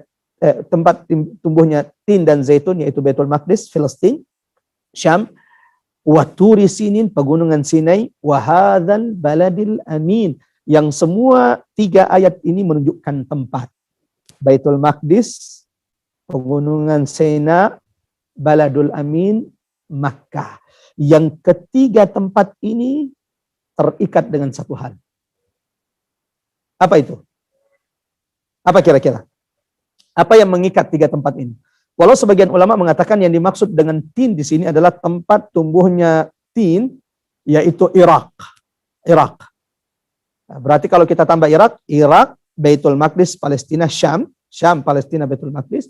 Yang ketiga pegunungan Sinai, yang keempat adalah Makkah. Apa yang mengikat tiga tempat ini? Sebelum dijawab, kita lanjutkan dulu bahwa ulama menyebutkan setidaknya ada tiga makna dari wattini wa zaitun. Yang pertama yang dimaksud dengan sumpah demi tin dan buah zaitun adalah buah zaitun yang kita makan dan kita oleskan kepada tubuh kita. Yang kedua yang dimaksud dengan wattini wa zaitun di sini adalah tempat di mana tumbuh pohon tin dan zaitun, yaitu adalah bumi Syam, Palestina, Baitul Maqdis, yang walau juga dia mengatakan maksudnya adalah Irak ya, buah tin itu banyak tumbuhnya di Irak. Yang ketiga adalah waturi sini ya, turi sini adalah pegunungan Sinai. Yang keempat adalah wahadzal baladil amin, Makkah, negeri Makkah yang aman. Yang ketiga, Masya Allah, ini sudah ada banyak yang menjawab ini ya. Makna ketiga wattini wa zaitun jamaah rahmatullah adalah Allah. Yang dimaksud dengan wattini wa zaitun adalah pencipta tin dan pencipta zaitun, yaitu Allah. Allah bersumpah dengan dirinya yang telah menciptakan buah tin dan menciptakan buah zaitun. Ini tiga makna yang disebutkan oleh ulama dalam buku-buku tafsir tentang makna dari wattini wa zaitun. Kembali, ketika kita memaknai bahwa wattini wa zaitun yang dimaksud di sini adalah tempat tumbuhnya pohon tin dan zaitun, sebagian mengatakan tin itu adalah Irak, zaitun itu di bumi Syam, Palestina, Baitul Maqdis. Lalu kemudian Tur Sinai adalah pegunungan Sinai yang hari ini ada di Mesir. Yang keempat wahadzal baladil amin, negeri aman ini, maka ini nyambung, ini tempat semuanya. Apa di mana keempat tempat ini terhubung, terikat dengan satu hal. Tadi sudah ada yang menjawab Allahu Akbar. Apa yang mengikat tempat ini? Irak. Yang kedua Syam, Baitul Maqdis, Palestina. Yang ketiga pegunungan Sinai yang hari ini ada di Mesir. Yang keempat, Baladul Amin, Makkah. Apa yang mengikat, apa yang menghubungkan keempat tempat tersebut? Yang menghubungkan keempat negeri tersebut adalah wahyu, risalah. Wahyu, risalah. Ingat, kenapa ini didetailkan jelas Ustaz? Karena ini berkaitan dengan berita penting yang ditegaskan di ayat ini. Ini berkaitan dengan jawabul qasam. Jawab dari sumpah, dari 4 sumpah yang mengawali surah At-Tin ini. Kalau ada sumpah berarti ada berita penting. Yang kalau kita fahami makna dari sumpah ini, hubungan dan makhluk yang Allah bersumpah dengannya ini sangat memiliki ikatan hubungan yang sangat kuat dengan berita penting yang Allah ingin tegaskan kepada orang-orang yang baca Quran, kepada orang-orang yang mentadabburi Al-Quran atau surah At-Tin ini. Irak, lalu kemudian yang kedua Syam, Palestina, Baitul Maqdis. Yang ketiga pegunungan Sinai di Mesir. Yang keempat negeri yang aman, yaitu Mekah. Apa yang mengikat 3 tempat ini? Al-wahyu. Yang mengikat keempat tempat ini adalah wahyu. Itu menunjukkan bahwa tempat ini diberikan kemuliaan oleh Allah Subhanahu wa taala. Diberikan keutamaan oleh Allah Subhanahu wa taala. Siapa yang meragukan keberkahan daripada kota Makkah? Siapa yang meragukan keberkahan dari kota Syam? Ya. Basitatun ajnihataha 'alaiha. Malaikat-malaikat rahmat yang membentangkan sayapnya di atas negeri Syam. Yang ketika berita gembira pembebasan negeri Syam sampai kepada Rasulullah, Rasulullah sangat bahagia sampai bertakbir, Allahu Akbar, Allahu Akbar, utitu mafatih Syam. Sungguh Allah telah memberikan kepadaku kunci pembebasan negeri Syam. Oke. Apa yang mengikat tempat-tempat ini? Wahyu. Penjelasannya bagaimana? Irak. Ada wahyu yang turun di Irak? Ya. Ketika Allah mengangkat Nuh di Irak. Ya. Lalu kemudian Ibrahim diangkat menjadi nabi di Irak. Jadi di Irak ini ada Ibrahim dan Nuh, ada Nuh dan Ibrahim. Lalu kemudian Syam, Baitul Maqdis. Ini yang paling banyak di sini. Baitul Maqdis itu Syam, Ardul Anbiya'i wa Rasul. Bumi para nabi dan rasul itu adalah Baitul Maqdis. Wa Zaitun. Bahkan kebanyakan nabi yang disebutkan di dalam Al-Quran itu diutus di mana? Di Baitul Maqdis. Sehingga Nabi Muhammad SAW atau sehingga ulama-ulama kita menyebut bahwa nama lain dari Baitul Maqdis adalah Ardul Anbiya, bumi para nabi. Bukan cuma itu, tempat di mana Allah pernah mengumpulkan semua nabi dan rasul, Baitul Maqdis, Al-Aqsa. Sehingga salah satu di antara perkataan ulama kita, Mujiruddin Al-Hambali rahimahullah berkata, "Ma fihi mawdi'u qadam." Di Baitul Maqdis tidak ada satu jengkal, ma fihi mawdi'u shibr. Tidak ada satu jengkal tanah di Baitul Maqdis illa sajada fihi nabiyyun min anbiya'illah. Tidak ada satu jengkal tanah di Baitul Maqdis kecuali nabi Allah pernah sujud di sana.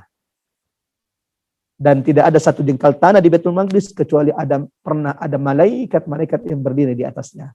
Dan jangan lupa tempat ini pernah menjadi tempat Ardul Anbiya, di mana Allah mengumpulkan para nabi dan rasul, lalu mereka diimami oleh Rasulullah sallallahu alaihi wasallam. Sehingga Rasul adalah imamul anbiya'i war rusul, imam para nabi dan rasul. Oke. Irak sudah tahu ya. Ini adalah empat tempat ini adalah tempat diturunkannya wahyu yang mengikat mereka, risalah yang mengikat 4 tempat ini. Irak tadi ada Nabi Ibrahim dan Nuh, lalu kemudian Baitul Maqdis, jangan tanya, nabi dan rasul yang diutus di Baitul Maqdis. Bahkan Baitul Maqdis adalah Ardul Anbiya wa Rasul, ada Nabi Daud, Zabur diturunkan di situ, ada Nabi Isa, Injil diturunkan di situ. Lalu kemudian Waturi Sinin, pegunungan Sinai.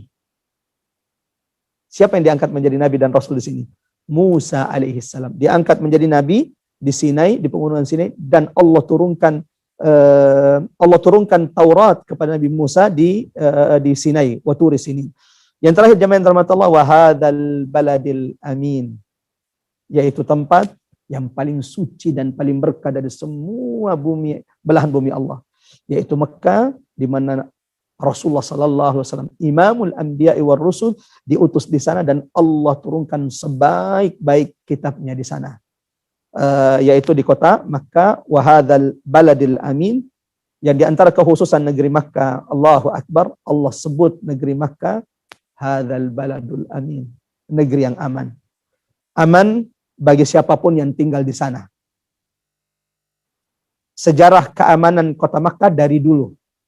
Jadi sejarah keamanan kota Makkah itu bukan hal yang baru. Dari dulu kota Makkah ini sudah didoakan oleh Nabi Ibrahim keamanan untuknya.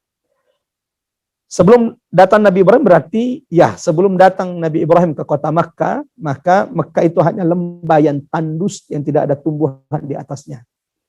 Lalu kemudian datang Nabi Ibrahim ke sana, lalu menaruh anak dan istrinya di sana, lalu ia mendoakan kota Makkah, Rabbi ja'al hadzal balada amina. Ya Allah, jadikan negeri ini adalah negeri yang aman. Maka kota Makkah, Masya Allah, kota yang aman. aman dari segala bentuk kerusakan dan fitnah, bahkan aman dari fitnah Dajjal. Ketika nanti Dajjal datang, maka salah satu tempat yang tidak bisa dimasuki oleh Dajjal adalah Makkah. Bukan cuma itu, Baladul Amin, Makkah itu aman bagi siapapun yang datang ke sana mencari perlindungan. Maka orang yang cerdas adalah orang yang ketika mencari perlindungan datang ke Makkah, karena pasti dia aman. Wa hadzal baladil amin. Dan itu dari dulu, orang yang ketika kemudian mencari suaka, mencari perlindungan, mencari tempat berlindungan, dia datang ke negeri yang aman. Wa hadzal baladil amin. Karena itu janji Allah, negeri ini aman, aman bagi penduduknya, aman bagi siapapun yang datang di sana, dan sejarah telah membuktikan itu. Lihat bagaimana tentara gajah itu dibinasakan oleh Allah Subhanahu wa taala ketika hendak melakukan kerusakan di negeri Mekah. Fa'arsalna alaihim tayran ababil tarmihim bihijaratin min sijil faja'alahum ka'asfin ma'kul. Wattini wazzaituni wa turi sinina wa hadzal baladil amin. Laqad khalaqnal insana fi ahsani taqwim. Ya, bagaimana Makkah saat pandemi ini?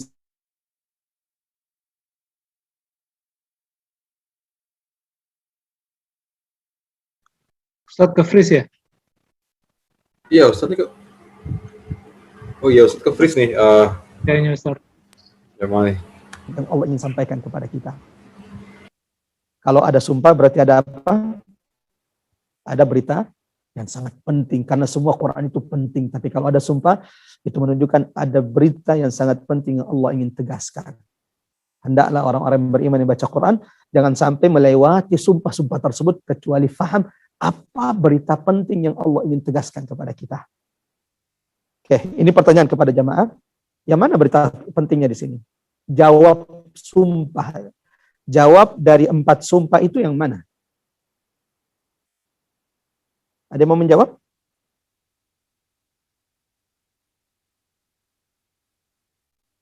Ya. 1, 2, 3. Oke, kita lanjut. Yang mana jawab sumpahnya di sini? Yang mana berita penting yang Allah ingin tegaskan sampai Allah bersumpah dengan makhluknya dulu 4 kali di ayat ini, di surah ini. Allah bersumpah dengan buah tin, ini sudah kita jelaskan. Allah bersumpah dengan buah zaitun, Allah bersumpah dengan Tur Sinai, pegunungan Sinai. Allah bersumpah dengan Baladil Amin, negeri yang aman, itu kota Makkah.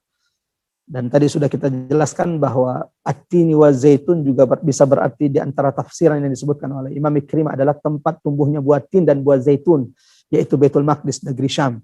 Itu berarti bahwa tempat-tempat ini diikat oleh sesuatu. Apa itu tempat-tempat ini? Baitul Maqdis, pegunungan Sinai, Makkah, negeri yang aman ini adalah tempat diturunkannya kitab-kitab kepada nabi-nabi dan rasul Allah.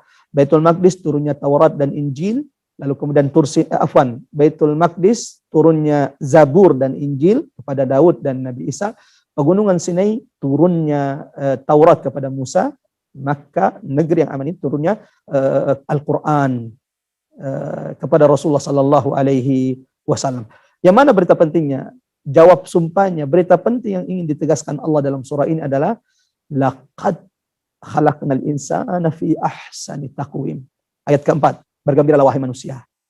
Tersenyumlah wahai engkau yang diciptakan Allah menjadi manusia. Jangan bersedih. Di tengah ujian hari ini, di tengah pandemik hari ini, jadikan hari ini menjadikan ayat keempat ini menjadi pelipur lara bagimu. Allah ingin menegaskan kepadamu, laqad khalaqnal insana fi ahsani taqwim. Wahai manusia, sesungguhnya kami benar-benar telah menciptakan manusia dengan sebaik-baik bentuk, sebaik-baik penciptaan.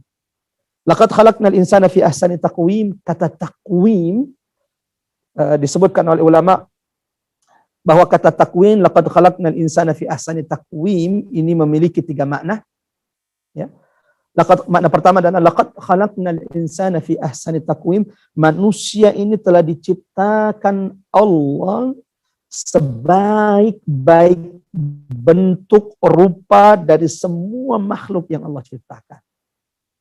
bentuk manusia adalah bentuk yang paling baik dari semua makhluk yang diciptakan oleh Allah. Tidak percaya? Coba setelah ini ya, kalau di rumah ada ayam, di rumah ada sapi, coba ngaca bareng sapi di samping. Bandingkan dirimu dengan makhluk yang lain.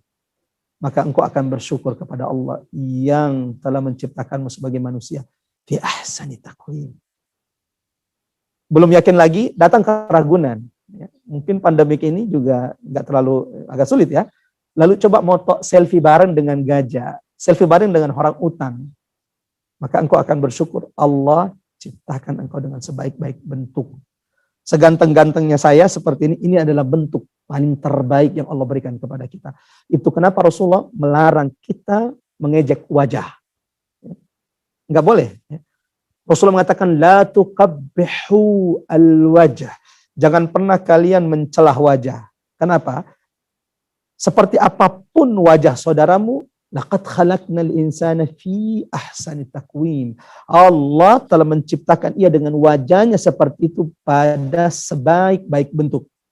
Maka mencelah wajah itu adalah berarti mencelah makhluk ciptaan Allah yang telah diciptakan sebaik-baik untuk dia. Sayangnya hari ini celaan kepada wajah, ya, celaan kepada bentuk itu menjadi tontonan yang banyak dilihat oleh kita. Coba lihat tayangan-tayangan di TV, ngeri. Tayangannya itu adalah dosa. Tayangannya adalah sesuatu yang dilarang oleh Allah. Sayangnya semakin itu dilarang oleh Allah, dilarang oleh Rasul, ternyata itu yang paling banyak penggemarnya. Candaan-candaan, acara-acara TV live atau kemudian yang tidak live, yang menjadikan wajah, bentuk fisik, bentuk gigi, bentuk tubuh, ya, tinggi pendek, itu sebagai candaan-candaan. Itu sebagai celaan-celaan. Padahal Rasulullah melarang kita untuk kemudian mencela wajah. Kenapa? Allah telah bersabda, laqad khalaqnal insana fi ahsani taqwim.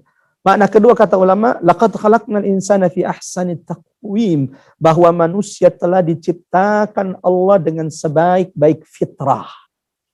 Ini makna kedua.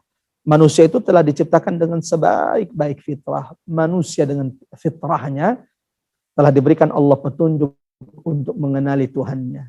La ikraha fid din, tidak ada paksaan dalam agama, tapi ingat, qad tabayyana ar-rusydu minal ghayy, telah jelas bagi setiap manusia antara baik dan yang buruk. Ini makna kedua. Laqad khalaqnal insana fi ahsani taqwim, berarti sebaik-baik bentuk dan rupa. Manusia ini adalah yang paling baik bentuk dan rupanya. Laqad khalaqnal insana fi ahsani taqwim, sebaik-baik fitrah, ya. Dan yang menjaga fitrah manusia adalah risalah wahyu. Risalah dan wahyu. Taurat, Zabur, Injil, Quran lah yang akan menjaga fitrah kita agar senantiasa berada dalam petunjuk Allah Subhanahu wa taala. Laqad khalaqnal insana fi ahsani taqwim, di antara maknanya kata ulama, sesungguhnya manusia ini benar-benar telah diciptakan dalam bentuk sebaik-baiknya, ahsana taqwim, karena manusia adalah makhluk yang Allah berikan akal. Maka akal ini yang membedakan manusia dari makhluk yang lain. Ya. Ada malaikat, ada binatang, ada manusia, ada binatang. Malaikat itu diberikan Allah akal, tapi tidak ada syahwat. Tidak ada hawa nafsu. Makanya malaikat itu Masya Allah, yusabbihuna al-laila wan-nahara la yafturun. Malaikat itu setiap detiknya siang malam terus bertasbih dan tidak pernah berhenti-henti bertasbih beribadah kepada Allah. Karena memang mereka tidak punya hawa nafsu. Mereka cuma punya akal. Manusia punya apa? Akal dan nafsu. Ya. Jadi manusia kalau menggunakan akalnya, ketika akal manusia, manusia itu punya akal dan nafsu. Hewan punya nafsu, tapi binatang punya nafsu, tapi tidak punya akal. Inilah yang membedakan manusia. Laqad khalaqnal insana fi ahsani taqwim. Jika malaikat itu diciptakan dengan akal tanpa hawa nafsu, manusia itu diciptakan dengan akal dan hawa nafsu. Sementara binatang hanya diciptakan dengan nafsu tanpa akal. Maka manusia, jika akalnya digunakan untuk membimbing hawa nafsunya, maka ia bisa naik menjadi bersama derajat para malaikat. Namun bahayanya, jika manusia hawa nafsunya yang mengendalikan akalnya, banyak tidak yang seperti ini? Banyak. Malaikat ada akalnya, tidak ada nafsu. Manusia ada akal, ada nafsu. Binatang ada nafsu, tidak ada akal. Maka kalau binatang kemudian melakukan kesalahan, ya sudahlah, santai bro. Yang nggak ada akalnya. Yang heran itu kalau kemudian manusia perilakunya kayak binatang, padahal ada akalnya. Maka Allah menyebutkan bahwa manusia yang akalnya dikalahkan, ditundukkan oleh hawa nafsunya, ulaika kal an'am. Mereka itu seperti binatang, bahkan balhum adall, bahkan mereka lebih sesat dari binatang. Karena binatang itu melakukan seperti itu, kehinaan itu, karena mereka tidak punya akal. Tapi sebaliknya, jika engkau wahai manusia, ayyuhan nas, ayyuhal insan, wahai hamba Allah, ketika engkau mampu menggunakan akalmu yang dibimbing oleh wahyu. Akalmu yang dibimbing oleh wahyu. Wattini wazzaituni wa turi sinina wa hadzal baladil amin. Ketika engkau menggunakan akalmu yang dibimbing oleh wahyu untuk menundukkan hawa nafsu dalam dirimu, maka engkau akan ditinggikan Allah bersama malaikat Allah Subhanahu wa taala, dan semoga kita termasuk di antaranya. Setelahnya waktunya tinggal beberapa menit ya. 7 menit, kita percepat. Tsumma radadnahu asfala safilin. Apa hubungannya 4 sumpah tadi dengan inti pesan bahwa manusia telah diciptakan dengan sebaik-baik bentuknya, sebaik-baik fitrah. Manusia telah diciptakan dengan akal yang membedakannya dengan binatang. Bahwa keselamatan manusia itu dengan wahyu. Wattini wazzaitun, wahyu yang Allah turunkan di Baitul Maqdis. Waturi sinin, kesempurnaan manusia itu akan terjaga dengan wahyu yang diturunkan Allah Taurat kepada Musa.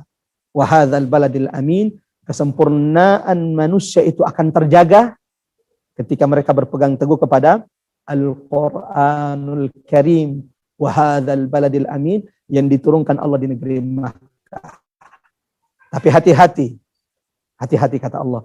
Tsumma radadnahu asfala safilin. Setelah itu kami akan kembalikan dia kepada penciptaan yang paling rendah dan hina. Ada 2 tafsiran ulama di sini. Yang dikuatkan banyak ulama adalah radadnahu asfala safilin. Kami kembalikan dia kepada penciptaannya, yang kepada tempat yang paling rendah. Makna pertama adalah radadnahu asfala safilin, ia akan dikembalikan kepada tempat yang paling rendah di neraka. Pertanyaannya, manusia yang sudah diciptakan sebaik-baik bentuk, yang mana yang akhirnya dikembalikan kepada neraka, tempat yang paling rendah di neraka? Yaitu manusia yang tidak mengikuti petunjuk wahyu yang diturunkan pada nabi-nabi rasul di tempat-tempat yang berkah yang tadi Allah bersumpah dengannya, wattini wazzaituni wa turi sinina wa hadzal baladil amin. Ini peringatan bagi kita umat Muhammad. Allah telah menciptakan kita dengan sebaik-baik bentuk, sebaik-baik fitrah, dengan sebaik-baik penciptaan, dengan akal yang Allah berikan kepada kita, agar kita dibimbing oleh Allah dengan wahyu, agar kita senantiasa dekat dengan Quran. Dan ketika kita sudah jauh dari Quran, maka itu akan menjadi sebab, ketika kita jauh dari bimbingan Quran, jauh dari tauhid, maka itu akan menjadi sebab radadnahu asfala safilin. Ia akan dikembalikan kepada tempat yang paling rendah, yaitu neraka. Dan makna lain yang disebutkan juga oleh ulama kita adalah radadnahu asfala safilin. Ia akan dikembalikan kepada penciptaannya yang hina ketika ia sudah tua. Yang ketika di awal ia tumbuh menjadi, ia diciptakan dalam keadaan lemah, lalu kemudian mulai sempurna fisiknya, sampai di akhir hayatnya dia akan dikembalikan Allah pada penciptaan yang lemah. Ketika tiba-tiba rambut yang sudah mulai memutih, tenaga yang sudah mulai berkurang, akal yang tadi menjadi kebanggaannya tiba-tiba sudah menghilang, sehingga kotorannya kembali kemudian terkadang dianggap sebagai makanan, bahkan kemudian dioles ke tubuhnya. Wal'iyadzu billah. Walau memang makna yang dikuatkan ulama, radadnahu asfala safilin, dikembalikan kepada tempat yang rendah neraka. Ya, ini yang paling dikuatkan ulama. Kecuali di ayat ke-6 Allah menyampaikan berita gembira. bahwa manusia itu akan dikembalikan setelah diciptakan dengan sebaik-baik bentuk. Namun ketika mereka tidak terbimbing oleh wahyu yang diturunkan Allah kepada Rasul dan utusannya, maka mereka akan dikembalikan kepada tempat yang paling rendah di neraka. Kecuali siapa? Ini berita gembira di penghujung ayat di surah At-Tin ini. Berita gembira bagi hamba-hamba Allah yang ingin diselamatkan, tidak dikembalikan di tempat yang rendah di neraka. Siapa mereka yang tidak dikembalikan Allah ke tempat yang rendah di neraka? Sebagian ulama mengatakan akan dijaga di usia tuanya. Siapa mereka? Illal ladzina amanu, kecuali orang-orang yang beriman. Akan dijaga oleh Allah untuk tidak dikembalikan ke tempat yang rendah di neraka. Illal ladzina amanu, kecuali orang-orang yang beriman yang akan dijaga oleh Allah dari kehinaan masa tuanya, dijaga di umurnya ketika ia sudah tua. Allahu Akbar, kami mendapati guru-guru kami, asatiz kami yang rajin beribadah, khususnya rajin baca Quran, Allah jaga ingatannya, jaga dari kepikunan sampai ketika mereka diwafatkan oleh Allah Subhanahu wa taala. Illal ladzina amanu, kecuali orang-orang yang beriman. Wa amilus salihat, dan orang-orang yang melakukan amal saleh. Di ayat ini, jamaah yang dirahmati Allah Subhanahu wa taala, amal saleh disebut Allah dengan bentuk jamak, dalam bentuk jamak, as-salihat. Itu artinya amal saleh, kebaikan yang dicintai oleh Allah banyak bentuknya. Amal saleh itu banyak bentuknya. Ada zikir, ada jihad, ada puasa, ada sedekah, ada tilawah, ada meringankan saudara-saudara kita, menyebar manfaat, memberi makan orang-orang miskin. Wa amilus salihat, kecuali orang-orang yang beriman dan beramal saleh. Janji Allah, falahum ajrun ghairu mamnun, bagi mereka ada pahala yang tidak terputus. Allahu Akbar. Pahala yang tidak terputus ini busyra, berita gembira bagi orang yang beriman. Berita gembira bagi orang yang memperbanyak amal soleh. Tak hanya satu amal soleh yang diperbanyak, amal soleh yang banyak diperbanyaknya. Dan sebelum lanjut, syarat amal itu, ya, kata ulama, syarat amal itu disebut sebagai amal yang saleh. Kapan amal kita, perbuatan kita itu disebut sebagai amal saleh? Satu, jika amal itu disebut amal saleh jika dilakukan oleh seorang yang muslim. Adapun seorang yang musyrik, kafir, walau itu adalah kelihatannya baik, tapi ini tidak disebut dengan amal saleh. Karena di akhirat, orang-orang yang kafir, orang-orang musyrik, amalnya itu tidak berarti di sisi Allah. Adapun di dunia, kalau ada orang kafir, orang musyrik, rajin membantu, rajin berbagi, maka kebaikannya itu akan bermanfaat baginya di dunia. Allah mudahkan rezekinya di dunia. Tapi di akhirat, amal-amal perbuatan orang-orang kafir, perbuatan orang-orang musyrik, haba'an mansura. Itu sia-sia di hadapan Allah Subhanahu wa taala. Maka syarat pertama amal itu disebut dengan amalun salih, as-salihat, satu, jika dikerjakan oleh seorang muslim. Dua, syarat amal itu disebut dengan amal saleh kalau dilakukan karena Allah. Kalau dilakukan karena nyari muka dari penguasa, nyari jabatan, maka itu tidak disebut dengan amal saleh. Yang ketiga, syarat amal itu disebut dengan amal saleh ittiba', ketika mengikuti, meneladani Rasulullah sallallahu alaihi wasallam. Ada orang puasa tapi puasanya tidak mengikuti puasa yang dicontohkan Rasulullah, maka itu tidak disebut dengan amal soleh. Contoh, melakukan sholat, tapi sholatnya itu tidak seperti yang dilakukan oleh Rasulullah Sallallahu Alaihi Wasallam. Seperti kelompok-kelompok sesat, sempalan diantaranya yang hari ini lagi heboh, Bahai, ya, yang itu banyaknya itu di Israel, ya, di Palestina, dan diantara tujuannya memang memecah belah barisan kaum muslimin, ya. Dan uniknya memang Bahai ini sangat diperhatikan khusus oleh Israel. Saya tidak tahu apa rahasia di balik ini, dan tiba-tiba muncul selamat hari raya Bahai. Bahkan hari raya saya nggak tahu apa nama, New Era apa New apa itu. Saya nggak tahu itu ya, apa nama hari raya mereka. Mudah-mudahan Allah lindungi kita dari segala bentuk fitnah dan keburukan. Ya khafillah yang dirahmati Allah, mohon dicatat, kapan amal itu disebut amal soleh? Satu, jika dilakukan oleh seorang muslim. 2, jika dilakukan karena Allah. 3, amal itu disebut dengan amal saleh jika yang mengikuti amal itu mengikuti Rasulullah sallallahu alaihi wasallam, ada ittiba di amal tersebut. Apa berita gembira bagi mereka yang senantiasa menjaga imannya dan memperbanyak amal saleh? Berita gembira di ayat ini, di ayat ke-6 surah At-Tin ini, falahum ajrun ghairu mamnun, bagi mereka pahala yang tidak terputus. Apa maksud tidak terputus? Tidak terputus bahkan ketika mereka telah meninggal. Amal ini akan terus mengalir ghairu mamnun. Tidak terputus untuk hamba Allah yang pernah melakukannya dan saat itu ia sudah mati. Falahum ajrun ghairu mamnun, kata ulama di antara maknanya adalah amal saleh yang engkau lakukan ketika engkau sehat itu akan terus mengalir bahkan ketika engkau sakit dan tidak bisa melakukan amal tersebut. Allahu Akbar.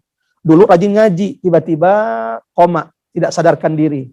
Di antara penjelasan ulama, falahum ajrun ghairu mamnun. Mestinya hari ini ikut halaqah tadabbur kita di Sabtu pagi, ternyata Allah uji dengan penyakit. Allahu Akbar. Pahala ngajinya, tadabburnya di setiap Sabtu yang tidak bisa dilakukannya hari ini karena sakit, falahum ajrun ghairu mamnun. Maka pahalanya amal soleh yang dilakukannya di waktu dia sakit itu terus mengalir ketika amal soleh yang dilakukannya ketika ia sehat terus mengalir tidak terputus bahkan ketika ia sakit. Dan ini busyra, berita gembira, illal ladzina amanu wa amilus salihat, yang Allah janji mereka tidak akan dikembalikan kepada tempat yang rendah di neraka. Fama yukadzibuka ba'du biddin alaysallahu biahkamil hakimin. Maka apa yang menyebabkan mereka mendustakan agama dan hari kiamat, wahai Muhammad? Fama yukadzibu biddin. Setelah semua penjelasan ini, setelah semua keterangan yang Allah sampaikan ini, fama yukadzibuka ba'du biddin. Mereka yang masih mendustakan kebenaran, mereka yang masih memilih menghinakan diri mereka. Apa yang membuat mereka mendustakan kebenaran yang dibawa oleh Rasulullah sallallahu alaihi wasallam? Siapa orang-orang yang mendustakan agama Allah? Disebutkan dalam surah Al-Ma'un, ara'aita alladzi yukadzibu biddin fadzalika alladzi yad'ul yatim wa la yahuddu ala ta'amil miskin fawailul lil musallin alladzina hum yura'una wa yamna'unal ma'un. Mereka lah orang-orang yang mendustakan agama. Kenapa mereka mendustakan agama? Karena mereka menjauhi Quran, menjauhi wahyu. Yang mendustakan agama, kebenaran dari umat Nabi Musa yang tidak mengikuti petunjuk Taurat. Yang mendustakan dari Bani Israel yang diutus kepadanya Isa yang tidak mau mendengarkan penjelasan Injil yang diturunkan kepada Nabi Isa. Yang mendustakan Quran dari orang-orang Quraisy. Siapa? Abu Jahal, Abu Lahab, Abu Janda belum ada. Abu Lahab, Abu Jahal, Al-Mughirah, Umayyah bin Khalaf. Yang mendustakan Quran dari orang Quraisy, siapa? Yang mendustakan kebenaran Muhammad dari orang Quraisy. Mereka yang menyumpal telinga mereka tidak mau mendengarkan wahyu yang diturunkan Allah kepada Rasulullah sallallahu alaihi wasallam. Maka inti penjelasan, inti makna, inti pesan dari semua ayat di dalam surah At-Tin ini adalah, jamaah yang dirahmati oleh Allah Subhanahu wa taala, kemuliaan manusia itu dengan agama dan ketika mereka berpegang teguh dengan wahyu, yaitu Al-Quran. Wa hadzal baladil amin, yang diturunkan Allah Subhanahu wa taala di negeri yang aman, yaitu kota Makkah. Dari penjelasan kita, intisari dari surah At-Tin ini, kemuliaanmu ketika engkau berpegang teguh dengan agama dan wahyu yang diturunkan Allah Subhanahu wa taala. Dan ternyata sebab manusia itu dihinakan oleh Allah adalah ketika mereka mendustakan agama dan tidak mau mendengarkan kebenaran wahyu yang diturunkan Allah kepada Rasul-Rasul yang diutus Allah Subhanahu wa taala. Mudah-mudahan tadabbur singkat ini bermanfaat jemaah rahmat Allah. Kita sudah menyelami samudra ilmu kedalaman dari surah At-Tin, bahkan ini hanya sebahagian kecil yang dapat kami sampaikan. Ketika kita mendengarkan penjelasan ulama-ulama kita yang jauh lebih dahsyat ilmunya, kita akan terkagum-kagum, terkaget-kaget mendengarkan dahsyatnya ayat-ayat di dalam Al-Quran. Dan itu hanya akan dirasakan bagi mereka yang menyelami, mentadaburi, memberikan waktu untuk Quran. Mudah-mudahan Allah senantiasa istiqomahkan kita, Allah teguhkan kita di atas Quran. Allahumma inna nas'aluka bi asma'ikal husna. Ya Allah, di tengah kesulitan, di tengah pandemi ini kami bermunajat menyebut namamu yang maha indah, wa sifatikal ula, dan sifat-sifatmu yang maha tinggi. Jadikanlah Quran Rabbi qulubina sebagai pelipur lara bagi hati-hati kami dari kegelisahan, kegundahan dan ketakutan. Allahumma rzuqna tilawatal Quran ana al-laili wa atrafan nahar. Ya Allah, pilih kami, mampukan kami untuk senantiasa memperbanyak bacaan Quran di pagi dan di petang hari. Allahumma amin ya rabbal alamin. Seperti biasa, sebelum kita buka sesi tanya jawab, siapa tahu mungkin di antara kita ada yang punya hajat setelah ini sehingga harus meninggalkan majelis kita. Mudah-mudahan Allah telah sempurnakan pahala majelis ilmunya. Mari seperti biasa kita akan membaca surah Al-Asr. Sebagaimana sahabat Nabi Muhammad ketika akan berpisah maka mereka akan saling berpesan dengan membaca surah Al-Asr. Mohon bantuan host untuk mengaktifkan panitia semua mikrofon peserta sehingga kita memperdengarkan bersama-sama surah Al-Asr, dan selanjutnya kita tutup dengan doa kafaratul majlis dan kita buka sesi tanya jawab. Jika ada pertanyaan mudah-mudahan bisa dijawab, kalau tidak akan kita pending sampai pertemuan berikutnya. Dan kalau tidak ada pertanyaan, alhamdulillah, itu berarti saya bolos ya, mami juga loh dua kali. Ya, mari sama-sama kita baca surah Al-Asr. A'udzu billahi minasyaitonir rajim.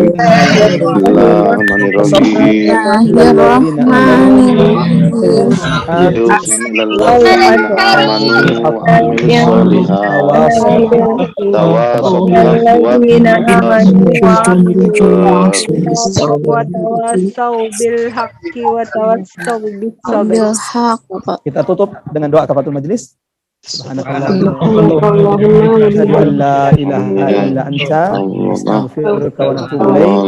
Assalamualaikum warahmatullahi wabarakatuh. Waalaikumsalam warahmatullahi wabarakatuh. Assalamualaikum.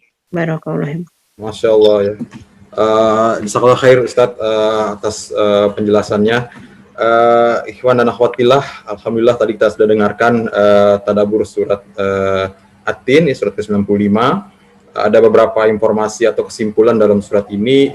Pertama, surat ini diawali dengan ada 4 sumpah pada awal surat yang maknanya menekankan pentingnya berita atau informasi dalam surat ini.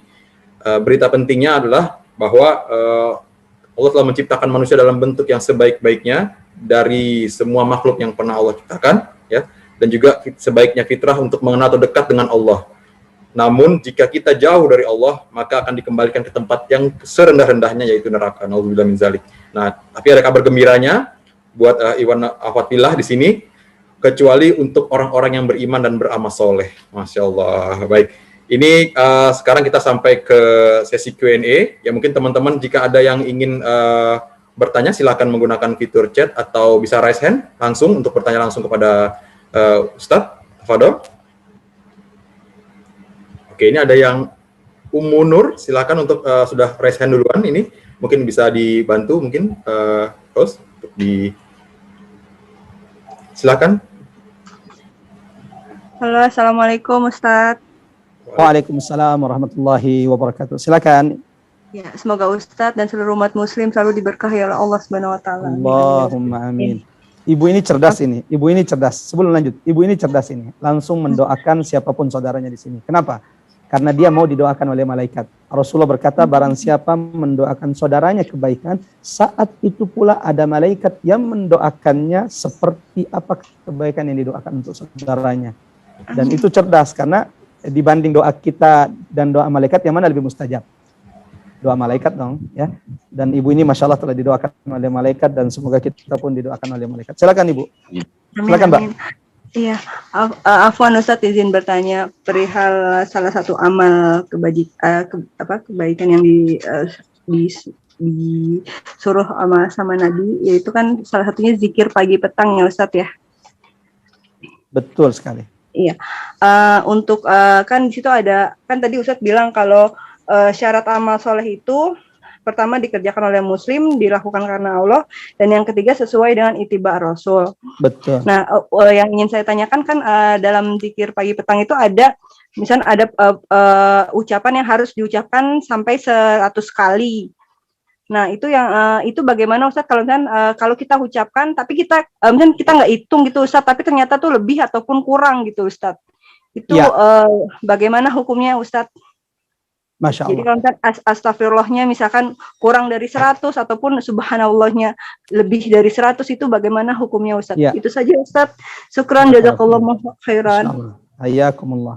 Ya, jamaah rahmatullah, ada zikir yang mutlak.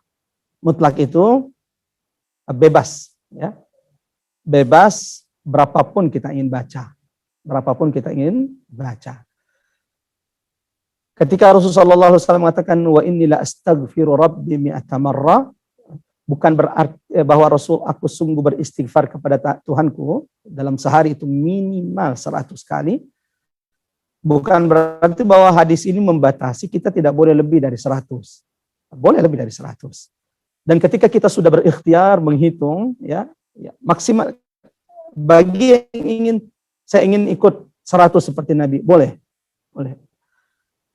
Boleh mengikuti 100 sebagaimana Rasulullah SAW lakukan.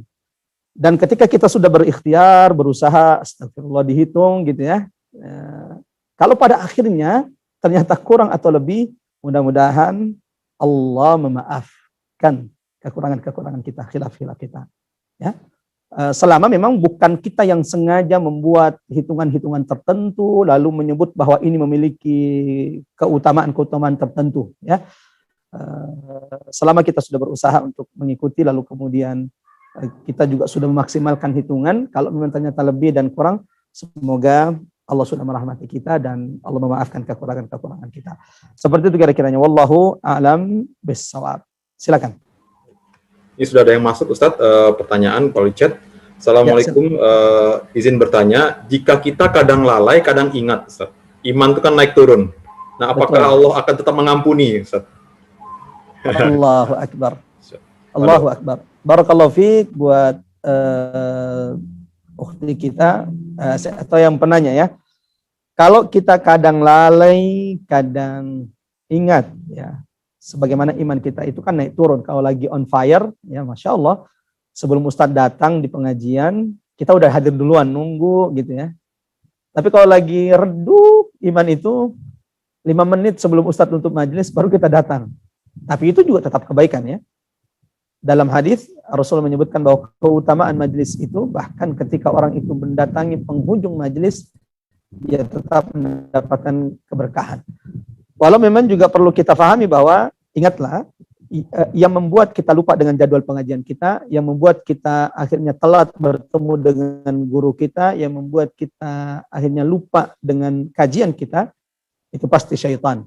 Itu pasti syaitan. Sebagaimana dalam kisah Musa, yang memperlambat pertemuan Musa dengan Khidir itu adalah syaitan. Yang membuat lupa muridnya Musa, Yusha ibn Nun. Yang menghalang-halangi Musa supaya tidak ketemu dengan Khidir agar ia mendapat banyak pelajaran adalah syaitan. Sebagaimana Musa saja berhasil dilupakan muridnya supaya tidak bertemu cepat dengan Khidir, bagaimana dengan kita? Maka mudah-mudahan kita senantiasa dilindungi oleh Allah Subhanahu wa Ta'ala.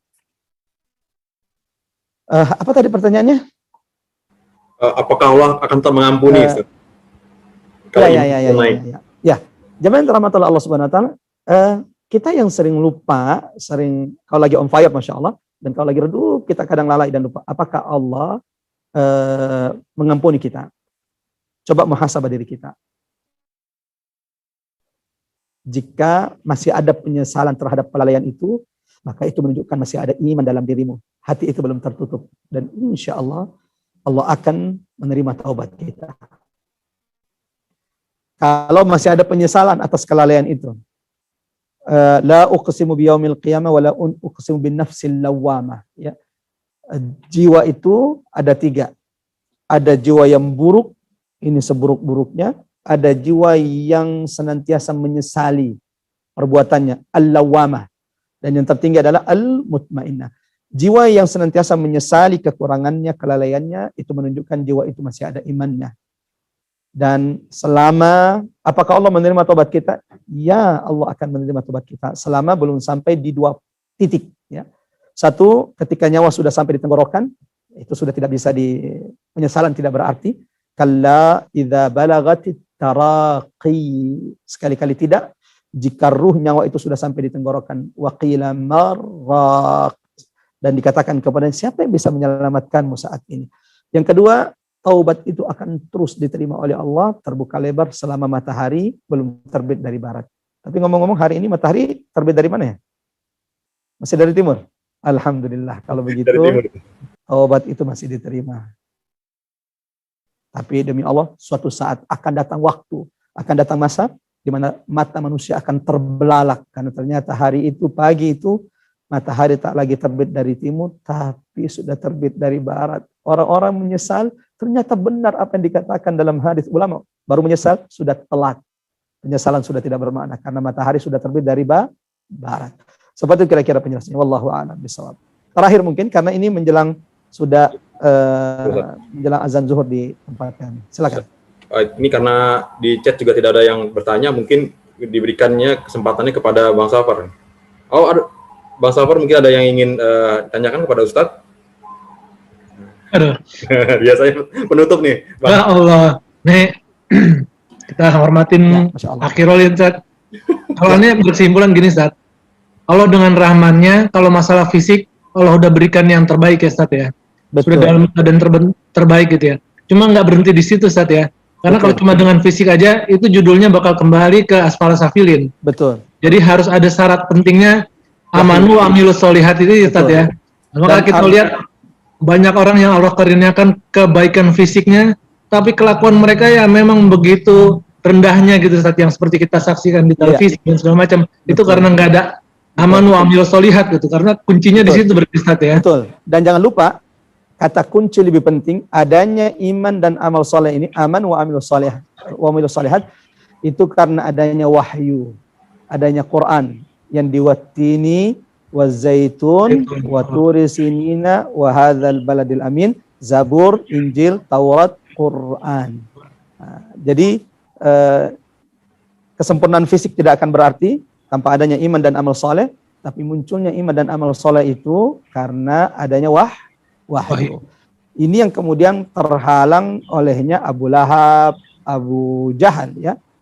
Kenapa mereka tidak beriman dan tidak beramal soleh? Ya karena mereka nyumpal telinga mereka untuk tidak mendengarkan Quran.